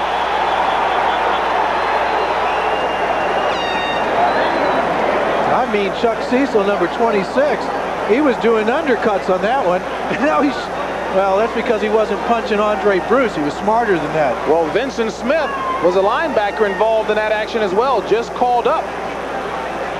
Reclaimed off of waivers to replace Sylvester Stamps, who was put on the injured reserve. This guy's a sticker. You know, I like him a lot. He's a rookie out of Arizona, and I know they call him Little Fenster and a lot of other nicknames, but one thing everybody knows is that this guy can stick. out of the game. Unsportsmanlike, number 26, out of the game. Offsetting, first down. Well, Chuck Cecil and Vincent Smith have been thrown out of the game for that little altercation there. Atlanta leads, though, 17-0. Georgia and Auburn, both with impressive victories yesterday, both in the hunt for the SEC title and a Sugar Bowl bid. They'll meet next week. Titanic matchup right here on CBS Sports, coming your way at 2:30 Eastern Time. And here's the fight we just witnessed. And Gary, you can't allow a guy to take advantage of you. So was Cecil wrong in battling back with Vincent? Watch Cecil using the undercuts. He's getting his money's worth. He's going to get thrown out, and Smith's going back, and he's out of the game, and he just joined the team, and he's going to get a pink slip and find out just how expensive that fight is. 1st and 10 from their own 12. Packers trailing by 17. Patrick Collins in motion. Mikowski going up top, and it's complete to Sharp for the first down. So Sterling Sharp outmaneuvers Scott Case for the first down. You know, you're talking about that fight. You know, it's great to try to establish something. He's a rookie, and I'm not going to take this and that. But the motto for defensive backs is you don't get mad, you get even. You pick another time during the game when the guy's not looking, and you put your helmet right in his ear hole. And I found it interesting that most of the players will see you now ask if you still have your needle and thread with you to sew up some of the heads you've knocked off in your day. 1st and 10 for the Packers at their own 26. 9:09 remaining in the third quarter. Mikowski. And penalty flags are thrown on the play. Action is stopped.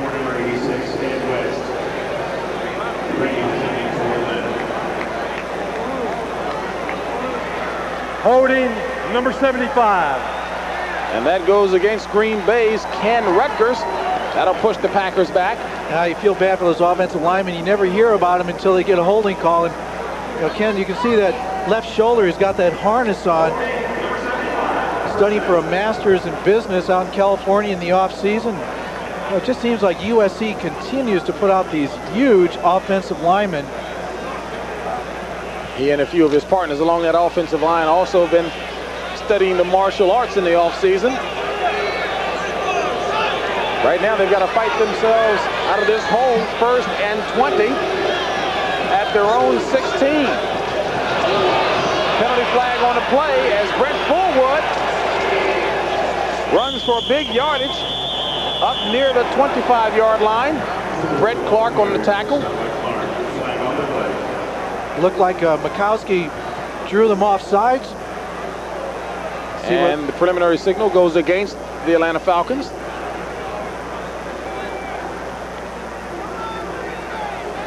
You know, Mikowski's just looking over the sideline. He didn't know what he was going to call yet. Got to look at Infante. Offside, number 75. Decline. 2nd down. Tony Casillas, the guilty party.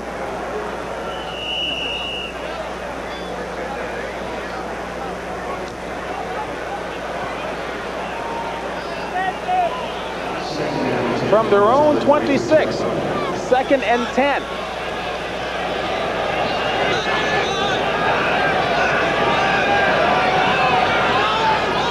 Collins in motion. Mikowski looking for Sharp, complete, and he loses it. He had it for a second and then dropped it. Sterling Sharp going high for the pass. Scott Case applying the hit.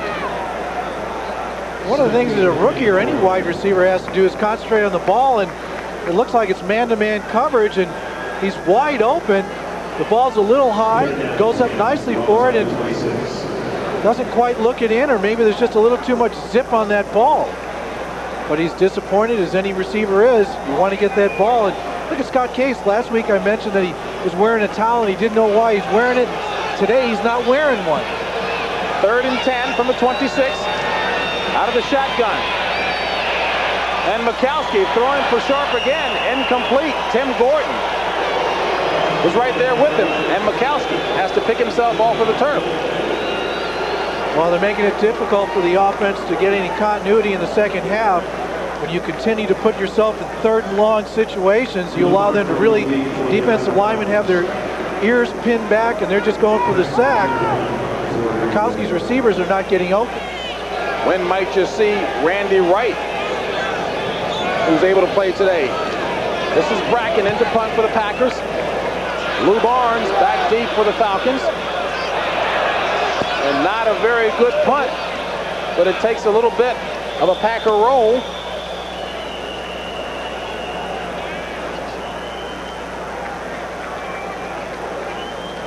It nets out to a 29-yard punt.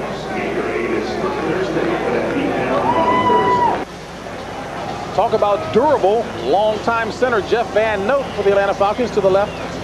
Yeah, The broadcast moves up there with the beard. Yeah, to the right. The guy with the old To the left beard. of the announcer. Yeah, he just retired a couple years ago and went a lot of years against that old man. 1st and 10. Ball at the 45 for the Falcons. On top, 17-0. Miller has Wisenhunt for the first down. And he loses the ball, and Green Bay recovers. Ken steals.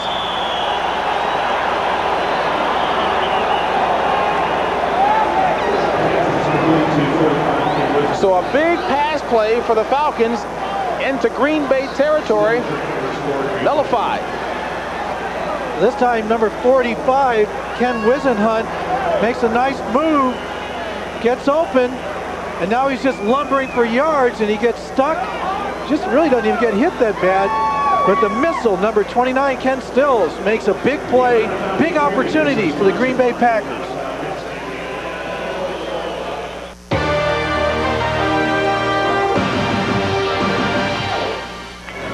You know, sometimes you have to watch your own guys, and watch Tim Harris, number 97. He's chasing Wisenhunt, and here comes Mark Lee, and whoa, look out! Oh, and then Johnny Holland comes in, strips the ball, and Stills comes up with the interception, or I mean the fumble recovery, and just goes to show you, man, it's dangerous out there, and it's not only the other color that's sometimes getting you. Sometimes the little guy wants to smack a big guy for being clumsy. 1st and 10. Ball at the 35 for Green Bay. Mikowski looking for Kemp. He's got him. And Perry Kemp with the first down yardage plus.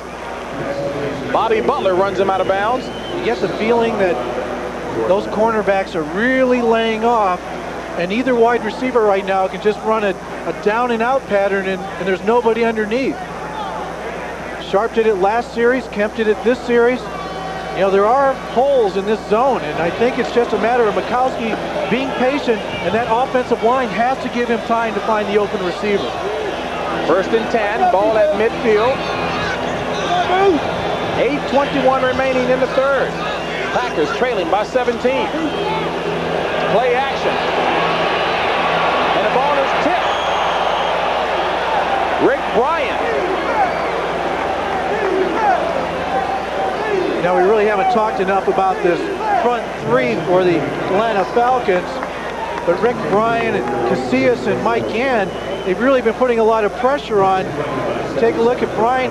He thinks it's a screen. He's spinning or something. He spins and he just jumps up and bats that ball up in the air, and Ed West, number 86, falls down, and whoa, that would have been a nice run for an interception and a touchdown if it had gone to the cornerback. 2nd and 10 from midfield.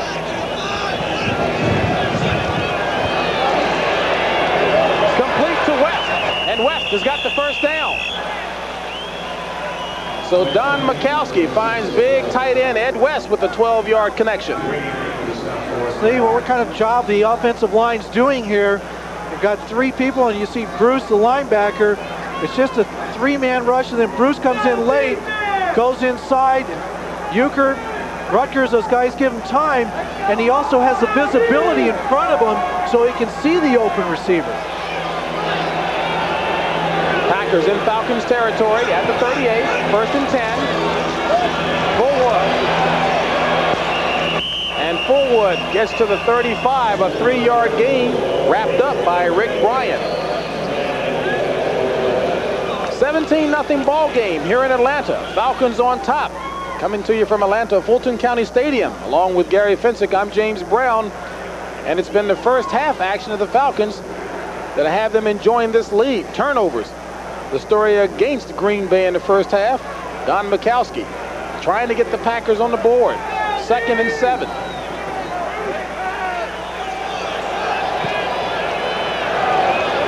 Out of the pro set.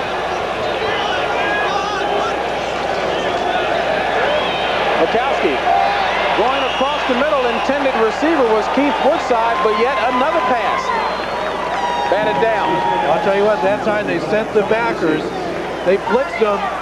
Somebody got their hand up and blocked it down. Looking for the end zone, 59 and 58. Both inside linebackers blitz. And Mikowski sees the heat with Bryant coming. And Rick Bryant tips yet another ball. The second one in this series alone. You know, he said in his bio, he says, I enjoy a lot of things, hunting and fishing, and I enjoy Reggie White's pass rush ability. On 3rd and 7, shotgun right, under pressure, and gets it away right before Jesse Tuggle applied the hit. So Mikowski, who ran for his life all over Western New York last week against the Buffalo Bills, doing likewise down south. And he's having a real problem, or I should say his offensive line is having problem picking up the blitz schemes on 3rd down against the Falcon defense. And Mikowski is still in the game, and it looks as though they're going to go for it on 4th down. On 4th and 7 from the 35 of the Falcons. And the Falcons call a timeout. Bobby Butler, number 23, ran over to the side judge and called timeout. And obviously, Falcons didn't like the defense that they were in. And you know why they didn't? Because they only had 10 guys in the ball game, and here comes Casillas to make it 11. Heads up play by the defense to at least know that they're missing a guy. And really tough to play defense when you're short a guy. A lot easier if you have an extra man and you get away with it, but boy, real tough. That pass rush just doesn't seem to be there when you're missing a man up front. In any sport. Especially a guy as big as Tony Casillas. Next Sunday on CBS Sports, some of you will see the early game, Tampa Bay against Detroit, or the New Orleans Saints and the LA Rams. NFC West Division battle there. And it all gets started with the NFL today at 12:30 Eastern Time. Right here, 4th and 7, Packers trailing by 17. 6:44 remaining in the 3rd.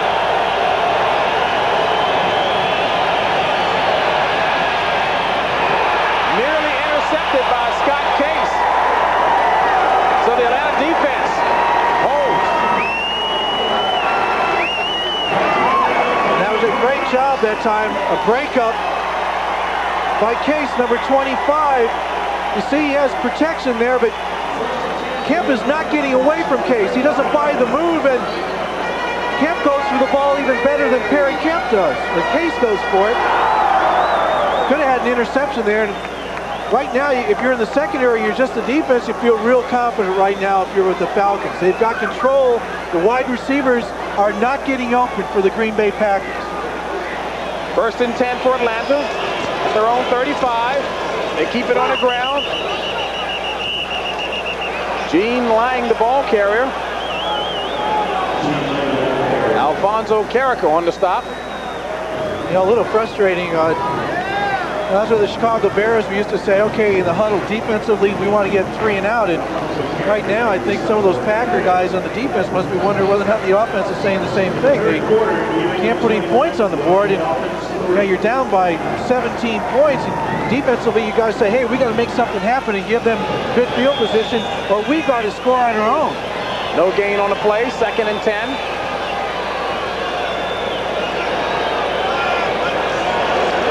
Miller back to pass. Going up top, looking for Haynes. Overthrows him. Haynes had a step on the defender. And again, that time, Chris Miller got excellent protection. That time they took Tim Harris, and he was moving around the line of scrimmage, trying to go wherever he wanted to go. And, you know, this is a veteran offensive line. They just brought in Jamie Duke. Scully might have gotten hurt. Yarno comes in and blocks, and you know, he has time to throw, and that's one of the things Mikowski really hasn't had a lot of time to throw consistently through this ball game. Atlanta 0 for 6 on third down conversions. This is 3rd and 10 from their own 35.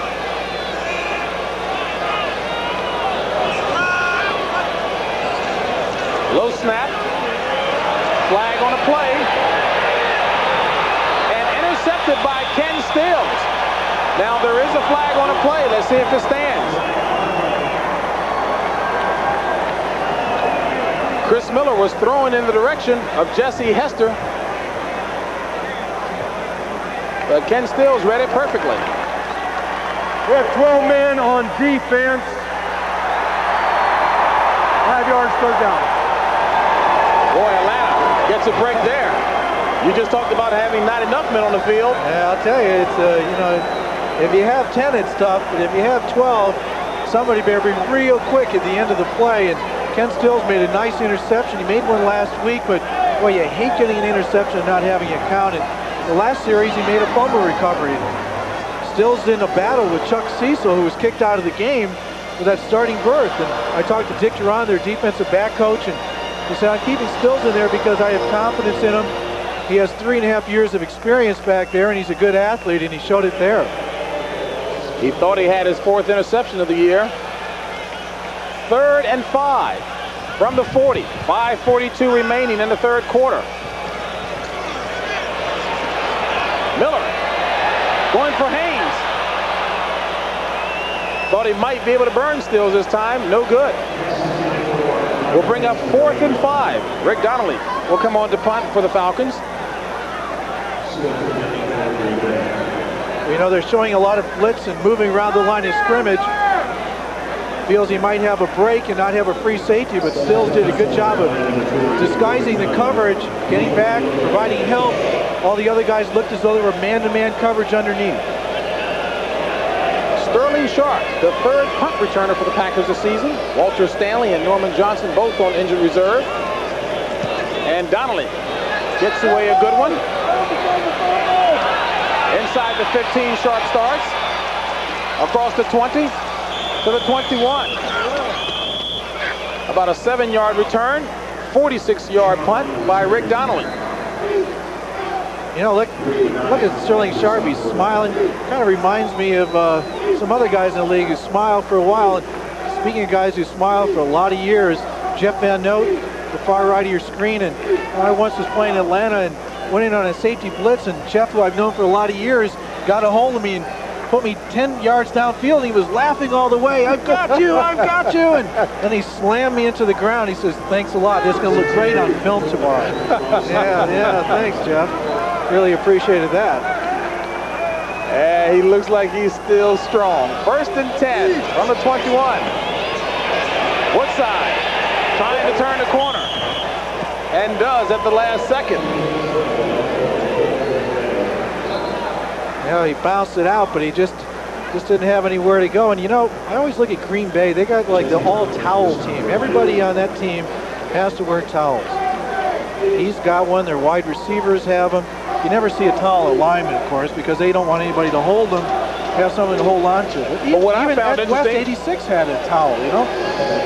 I can't see how you can possibly wipe, you know, you got gloves on. What are you going to wipe off when you got a towel? 2nd and 9 from the 22. And Mikowski under pressure. Andre Bruce behind him. And Mikowski slides to the 27-yard line, a pickup of 5 on the slide by Mikowski. You know, one of the things we were talking to him about, and Chris Miller, the quarterback for the Falcons, is the idea of sliding. It's, you know, you got to decide when you're going to run and put your head down and when you're going to decide to slide. And Chris Miller said, you think that sliding's so easy? I slid in San Francisco and I still have the scars to show it. You see here, Andre Bruce almost has them, and well, you get smarter. He decides, hey, I'm going to live to fight another day before some headhunter gets. 3rd and 4 from the 27. Shotgun right for the Packers. And it's incomplete. No flag on the play. That man, Scott Case, again with the coverage.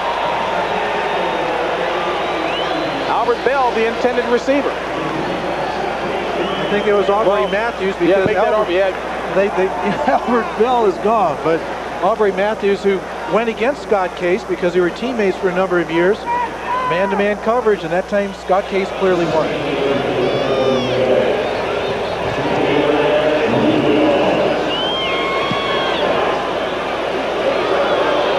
Don't hit him.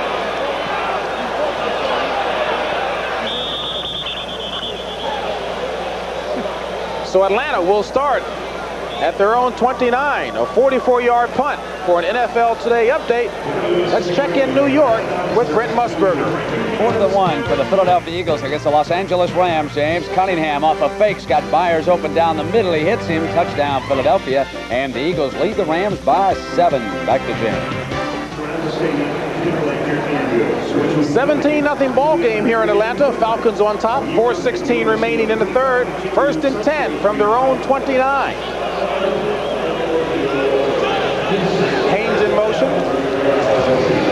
This is Lang, the ball carrier. And Lang, with good second effort, gets up near the 35-yard line. 6-yard run by Gene Lang. You know, Gene is a good running back. Was with Denver last year, and when you look at the number of good running backs that this team has lost, and still averaging over 100 yards a game. I mean, Settle was a free agent. Kenny Flowers was injured earlier. Briggs has missed a lot of the season. You see Scully there on the sideline. Looks like he has a neck injury, although obviously not too serious, and Jamie Dukes replaces him. Haynes in motion on 2nd and 4. Settle. Slipping and sliding. He's got the first down, plus more. John Settle. And, you know, you put it perfectly. He's slipping and sliding. There's not great body fakes. There's subtle gestures, but they just, you know, it's a counter play. Mike Ken 78, and again they've gotten outside, and the missile, number 29, misses a tackle, overcommits, and he just slides behind some blockers and gets extra yardage. And Settle, who took over in week 5 for the injured Gerald Riggs, now has over 1,000 total yards. 1,007 to be exact. 1st and 10 from the 45 of the Falcons. This is Settle again. And Settle up near the 47, 48-yard line, 3-yard gain. Brian Noble and Tim Harris on the stop. You know, Lindy Infante, I don't know if the key to success is on that card, but Hank Bulla is having trouble with the defense, and that offense has really struggled now for the last several weeks, and they were shut out against Buffalo 28-0, and you know, he has a lot of confidence that things will happen here, but you know, you've got to get some points on the board, and of course that's just the clear, obvious thing that has to happen to get back in the game. Settle credited with 2 yards on the run, 2nd and 8. Penalty flags stop the play. Mike Ken, number 78, pulled out a little early. Should be 5 yards against 78, 2nd down. I'm going to say something good against Mike Ken, even though the penalty was against him. You know, Mike has been a friend of mine for a number of years, and you can see the far left, number 78, is the left tackle, and they're going to run a counter play again, and leaves a little bit too early. He's 2nd in game started behind Jeff Van Note, but he's going to have to get an old gray beard to play as many games as Van Note, because Van Note was there forever. 2nd and 13 from the 42 of the Falcons. Miller back to pass. Screens it to Gene Lang. Slips 1 tackle. And a second. A gain of only 3 on the play. Sean Patterson on the tackle. Yeah, you say only 3, but that reminds me of Walter Payton used to have some of the greatest 1-yard runs I've ever seen in my life. Gene Lang, it just slips outside here, and Johnny Holland comes up and is going to lay him out, gives him a little move, and he jumps inside, and Noble almost breaks his knees on that one, and a lot of guys missing tackles. 6 catches, 67 yards on the day for Gene Lang. 3rd and 10.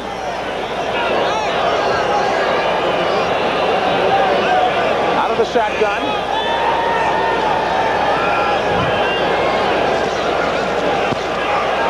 And Miller under pressure. Looking for Haynes. Intercepted by Murphy. And Mark Murphy picks off Chris Miller and returns it by John Settle.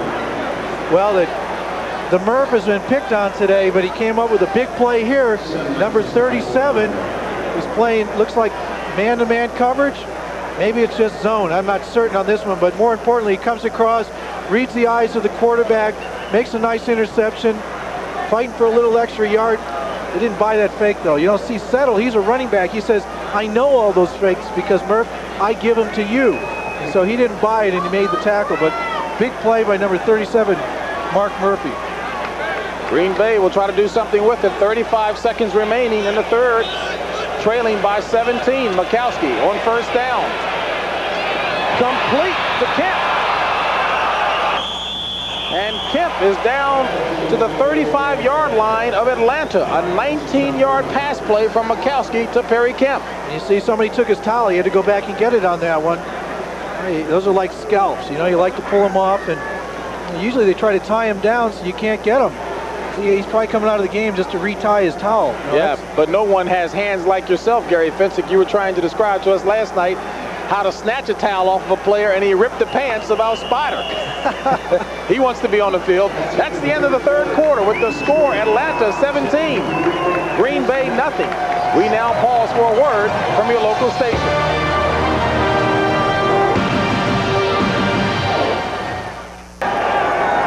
On a fall afternoon here in Georgia, the Atlanta Falcons fans have something to cheer about.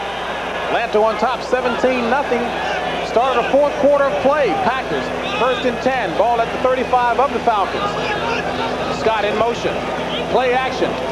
Woodside. Nowhere.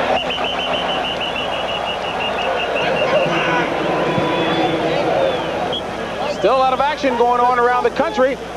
Let's check in with Brent Musburger, see what's going on. Well, James, Vinny Testaverde trying to rally the Tampa Bay Buccaneers. Maybe too late. They were down 28-3. Great read and a terrific catch by Hill right now. And it's 28-10. Bears still leading. Back to James. All right, Brandon, I guess Mike Ditka has to be a little pleased with what he's seen so far, Gary. Well, they let him watch the game, and hopefully there haven't been too many anxious moments for him.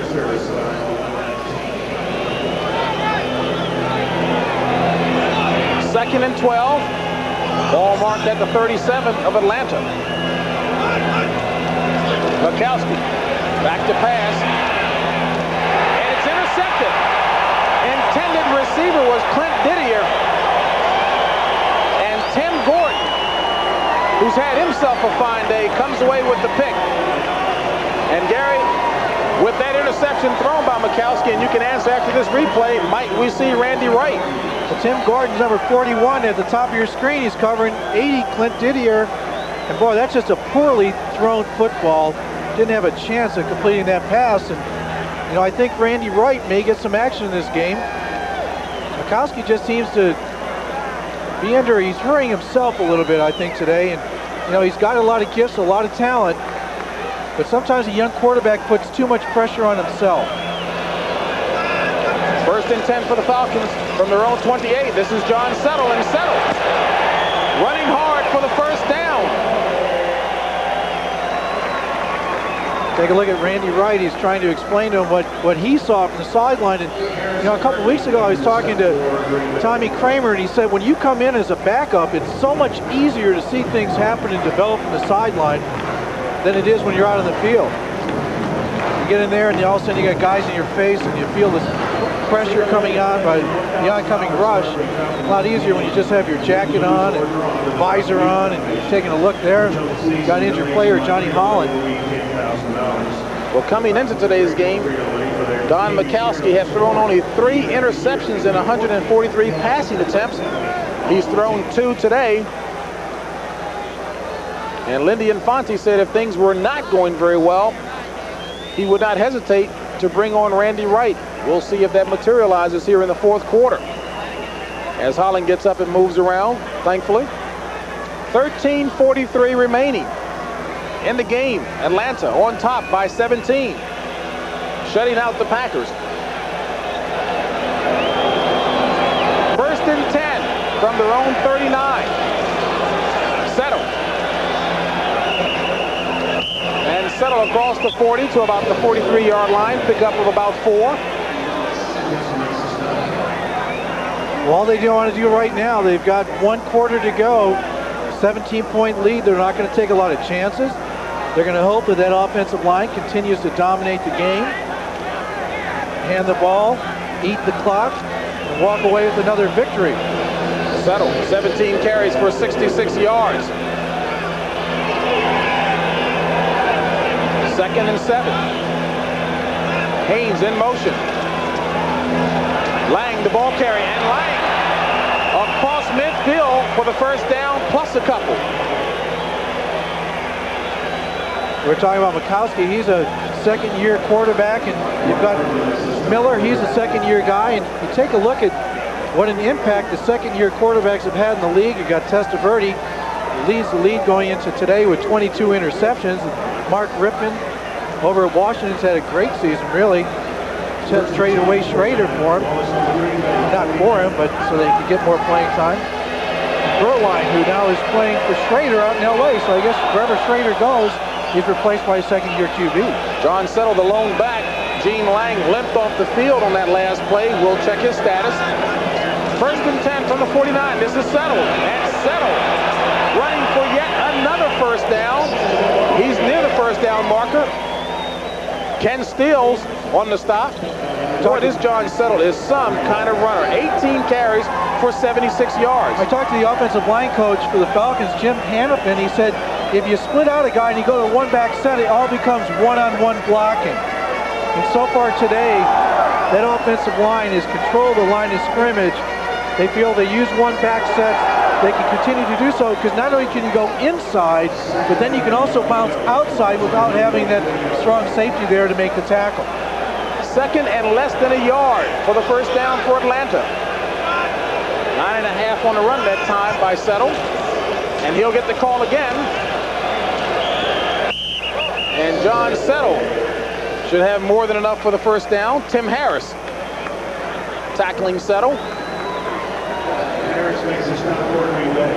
Tim Harris has been all over the field, as he has been all season. And right now, they know in that huddle, they're going, hey guys, we got to make something happen. Otherwise, the result is somewhat inevitable. Not a lot of fun when the team starts moving on you, especially when they're running on you, because they start to wear you down physically. 1st and 10 out of the I formation. Play action. And yet another first down.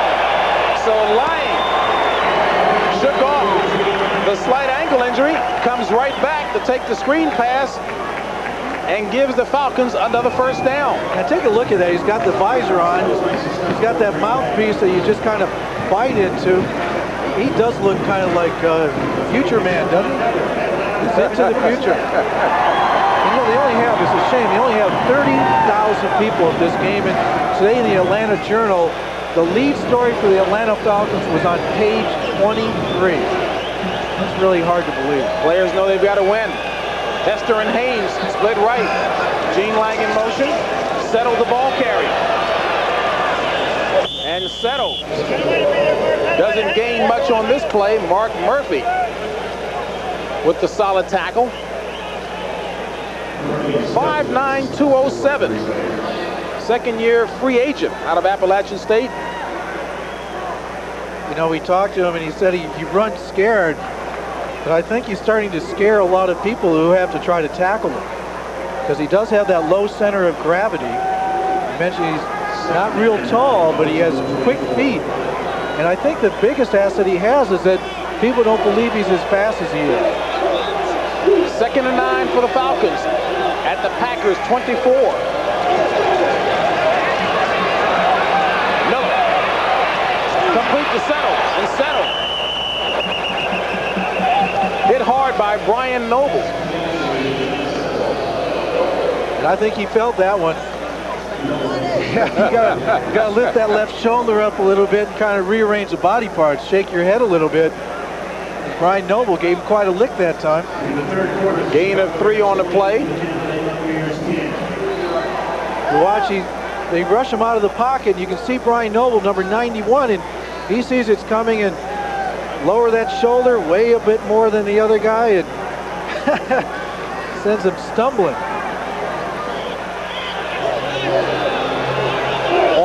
and 6. 4 wide receivers in. Lone running back is settled. Low snap. And Miller going up top for Hester. And it's incomplete. Good defensive coverage by Ken Stills, who had his hands on the pass. There's the play to your quarterback. He's got it bending over. He's a little sore and shaking it off. And, you know, he's had ankle problems. He's had a hip pointer. Rearrange that helmet a little bit because, boy, when they come in and stick you, you know, you're not wearing much padding. You're wearing some very small little shoulder pads. And he's missed a lot of games. A lot of quarterbacks have gone out this NFL season. This will be a 39-yard attempt for Greg Davis. He makes a 52-yarder and misses this one. So Davis wondering what gives. But Atlanta still enjoys a 17-point lead.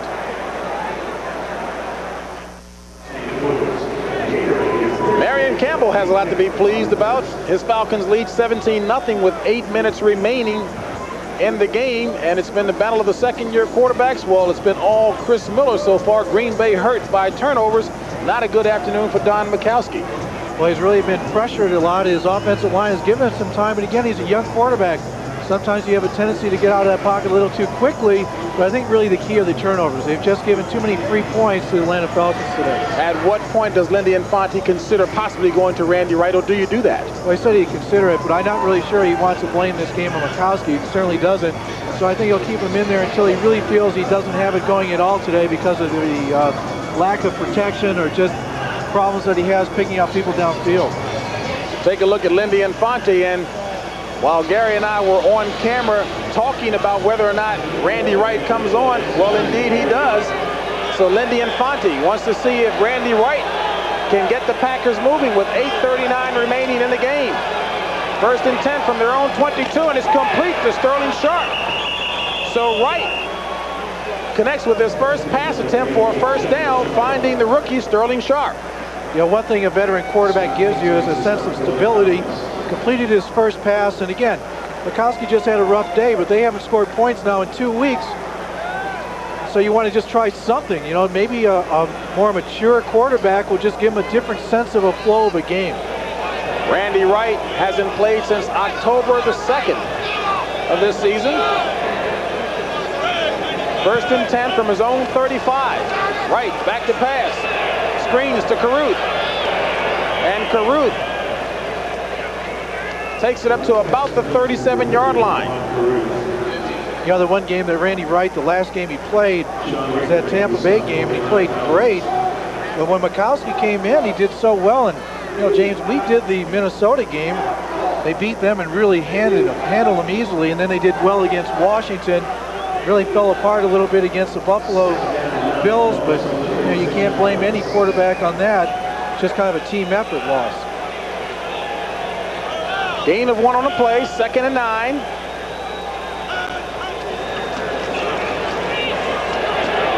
And Wright throws an interception. Scott Case.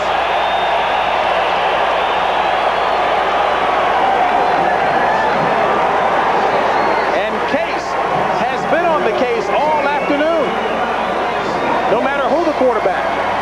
Scott Case has had an excellent game. You see number 25 there. He's covering Ed West. Undercuts him. Anticipates the play, makes a nice interception. Now he's trying to fight for yards. And see, if he had a towel, he probably would have gone down easier. But last week he was wearing a towel. This week he's not. You know, he said in the paper yesterday that it's hard to feel like a home team when you get booed coming out of the dressing room. But I think today these fans are maybe developing a renewed sense of enthusiasm and confidence that this team is coming out of the slump they've had for the last few years.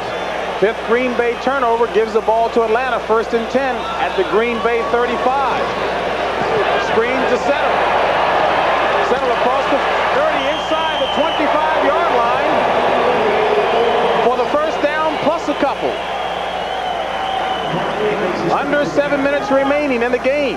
Atlanta on top by 17 and marching. You know, again, Tim Harris blitzes. Settle gets it again. Look, not a lot of upper body moves. More importantly, covers that football, makes sure he's not going to fumble it as they get an opportunity to score. 4 catches for 30 yards today for John Settle. And he's got 81 rushing yards. Very productive day for John Settle. And the Falcons threatening at the 23 of Green Bay. This is Lang. And Lang goes inside the 20 to about the 19-yard line. Not easy to play defense right now. It doesn't look as though your offense is going to get it going. And Marion Campbell, this is probably one of the more relaxed games he's had. I don't think a head coach has ever relaxed. But his defense has really played well today. Played well against Philadelphia last week. And, you know, they don't feel they're a 2-7 team. They've really had some opportunities. And if you look at the rest of their schedule, they really feel they can get on a roll in the next month or so. In the last 3 games, they'll probably be a spoiler in that NFC West as they play the Rams, New Orleans, and the 49ers. Gary Wilkins in, replacing Jesse Hester. Double tight end formation, 2nd and 7. Play action. And this is Wilkins, who stopped at the line of scrimmage. Flag is thrown on the play. Tim Harris on the tackle. Boy, that play just took way too long to develop. Green Bay defense did a good job of staying at home. Look at Dave Brown. He's saying it's a holding call. And the preliminary indication goes against the Falcons. Holding number 66, 2nd down. And that's George Yarno. Coach Jim Hannafin had a good story to tell about George Yarno. Said he's kind of a macho type. Well, he used to be with Tampa Bay, and you know, last week they were going against Reggie White, and Reggie a lot of times lines up over the center, and Hannafin says, hey, George, we're going to cut block Reggie White. He says, oh, he gives you some macho stuff, and he doesn't want to cut him and all that, but Hannafin said, hey, look at all the other games, man. You cannot stop this guy one-on-one. So they ended up having to cut him using the back sometimes, and they were a lot more effective as a result. And look at Jim Hannafin, used to be the head coach of the St. Louis Cardinals, and boy, once you get in with him, he's got 1,000,001 stories to tell. On 2nd and 17, Chris Miller back to pass. And gets it away to John Settle, too low and incomplete. And Alfonso Carricker was right on his rear. You know, right now you can see the Falcons, they're having fun. You know, you're a real tight game. You don't see many guys smiling. You see John Settle dropped it, but you can still laugh about it because they have a 17-point lead. They're loose, they're confident. They feel they're right back in the groove now after having some real troubles earlier in the season.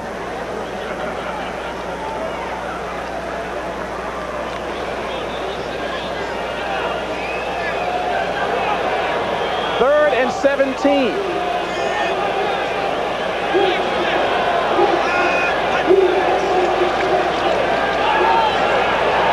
Miller going for Hester. Did he intercept it? It's intercepted. It's intercepted. And the And Murphy comes through again. He made a big interception last week out in Buffalo, and he made another one right here.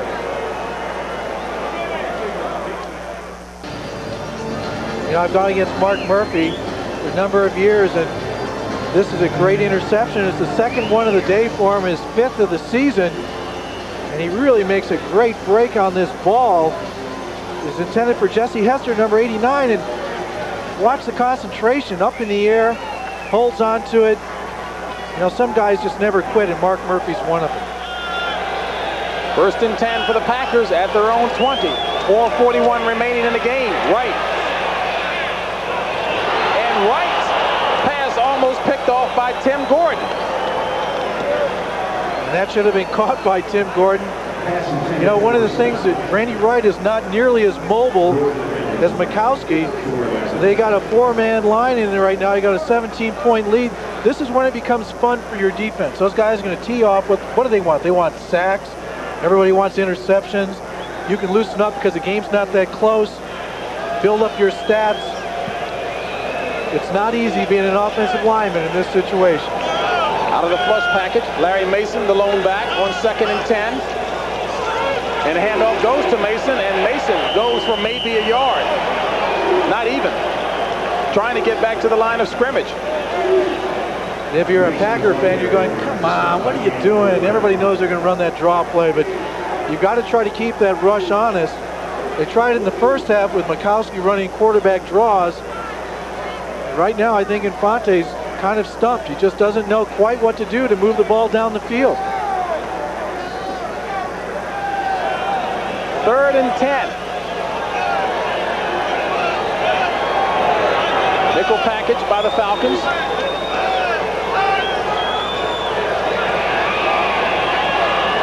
And right complete to Sharp, but not enough for the first down.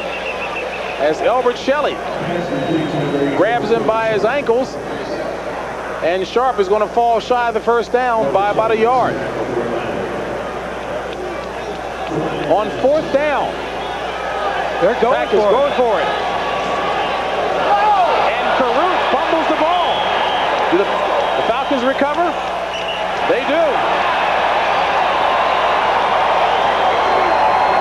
When it rains, it pours. It just seems as though the Packers offense can do nothing right today. And Mike Gann, who had a big fumble recovery last week for a touchdown against Philadelphia, gets another one here today. On the way back to the stadium, Brent Musburger with a reminder. This is doubleheader day on CBS coming up now. Some of you are going to see the Niners and the Cardinals, and many of you will watch the Saints visit the Super Bowl champion Redskins. New Orleans, tied for first in the NFC West, seeks a record-tying 11 straight road win. And Coach Jim Moore's versatile offense and defense will pose a stiff test for that man, Joe Gibbs. His Skins need to win to stay in the playoff hunt. That's coming up later. Right now, let's send you back to the game. Take a look at the remaining schedule for the Falcons, and some reason for optimism. They feel they can go on a roll, particularly when they get Gerald Briggs back next week. This is a team that's had a lot of injuries, and they're definitely going to have a spoil factor. They don't. When they play against San Francisco and the Rams in New Orleans, they're going to have a big impact on who wins the NFC West. And from Marion Campbell's standpoint, he said, I want these guys to taste what winning is all about. Build toward next season. I think I've got the foundation. On 1st and 10, this is John Settle, and he certainly is a very pleasant surprise and a good piece of the foundation here in Atlanta. Gary, do the players really think about playing the part of spoiler if you're thinking as a Falcon fan and you look at that schedule? You know, right now they're on the field. They don't care what the record is. They're just winning a game and having fun. But when you finally get into those last 3 games, yes, you do want to spoil someone else's season. But, of course, that isn't the greatest motivator, not compared to the other guys who are trying to get to the playoffs. 2nd and 8 from the 31 of Green Bay. 2:50 remaining in the game. Packers trailing by 17. Wisenhunt in motion. Lang, the ball carrier. And dropped behind the line of scrimmage. Give the credit to Ron Pitts.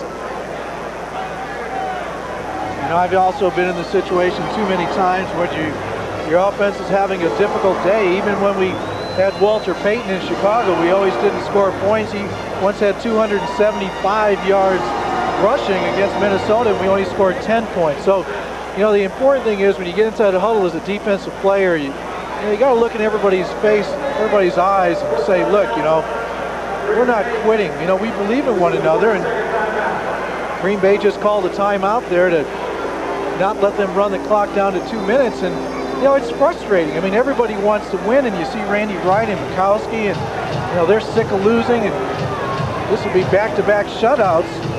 It's not something that you want to take back to Green Bay, because the people in Wisconsin, anyone who's a Packer fan, they want to see a resurgence. They're tired of losing. As athletically talented as Mikowski is, he knows he can learn from Randy Wright, and Lindy Infante right now just wants someone to produce to keep from being shut out.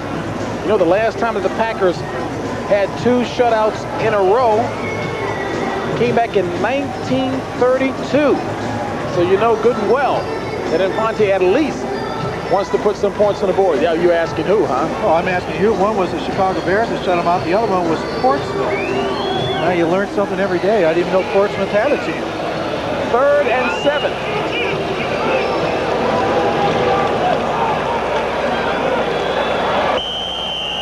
And Settle running. He's going to be shy of the first down marker. And we're at the 2-minute mark of the game. Atlanta leading by 17.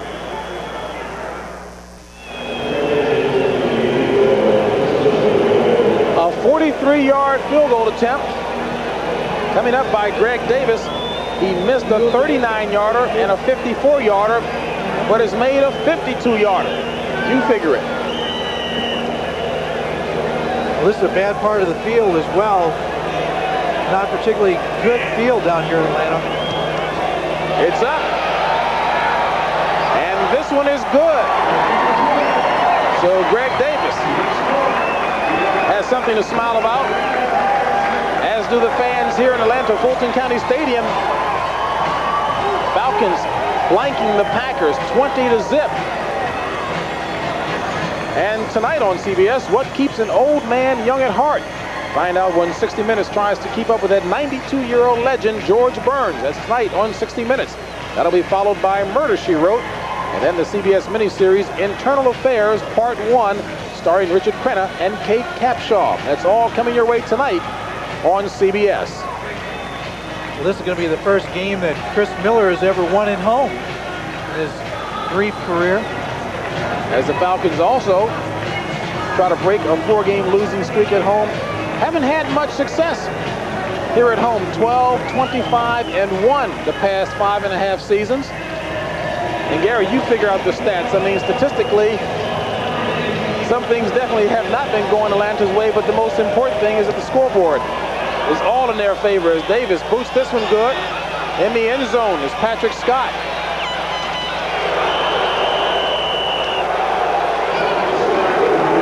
And the cover team for the Falcons do the job, keeping Scott inside the 15. You know, we always talk about how important third down conversions are. Today, Atlanta is 0 for 11. Last week, they were 2 for 14. So, man, I'll tell you what, you can still win ball games even when the offense doesn't get those third downs, but those turnovers will kill you every time. Randy Wright, 5th-year player out of Wisconsin, trying to get the Packers on the scoreboard to keep from being blanked out in consecutive weeks since 1932. And it won't happen. Intercepted. Ball is loose. No, the play was whistled dead, so Green Bay has thrown yet another interception. And guess who did the picking? Scott Case. Scott's having fun. You know, we talked to him last week when we talked to him. I said, "Why do you wear a towel?" He said, "Because everybody else does." And he said, "You know, sometimes I feel I'm getting exposed out there, and you're out in that freeway, up and down." And he said, "All I got to do is wear black shoes and stand out even more." But today he's done a great job, and it's the second time that he's been able to get underneath a little out pattern and pick it off. And he's doing a good job of anticipating what the routes are going to be, which means the receivers are not giving him a different number of variety of routes in which to try to fool him. Coming up next, an excellent one, the Saints and the Redskins. Remember, up at RFK in Washington. Scott Case's second interception gives it to the Falcons. This is settled. Really, this is the time where you just say, "Hey, buddy, it's a good game, and you know, we're going to be going down. Don't hit us too hard," because no sense in getting any unnecessary injuries at the end of a game.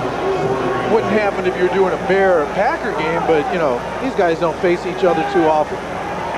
Bear Packer game, you'd be screaming and yelling, "I'll get you, I'll see you in Chicago." But you know, these guys aren't going to go against one another for at least another year. And the last time these two teams met, 1983, 47-41 overtime victory by the Falcons.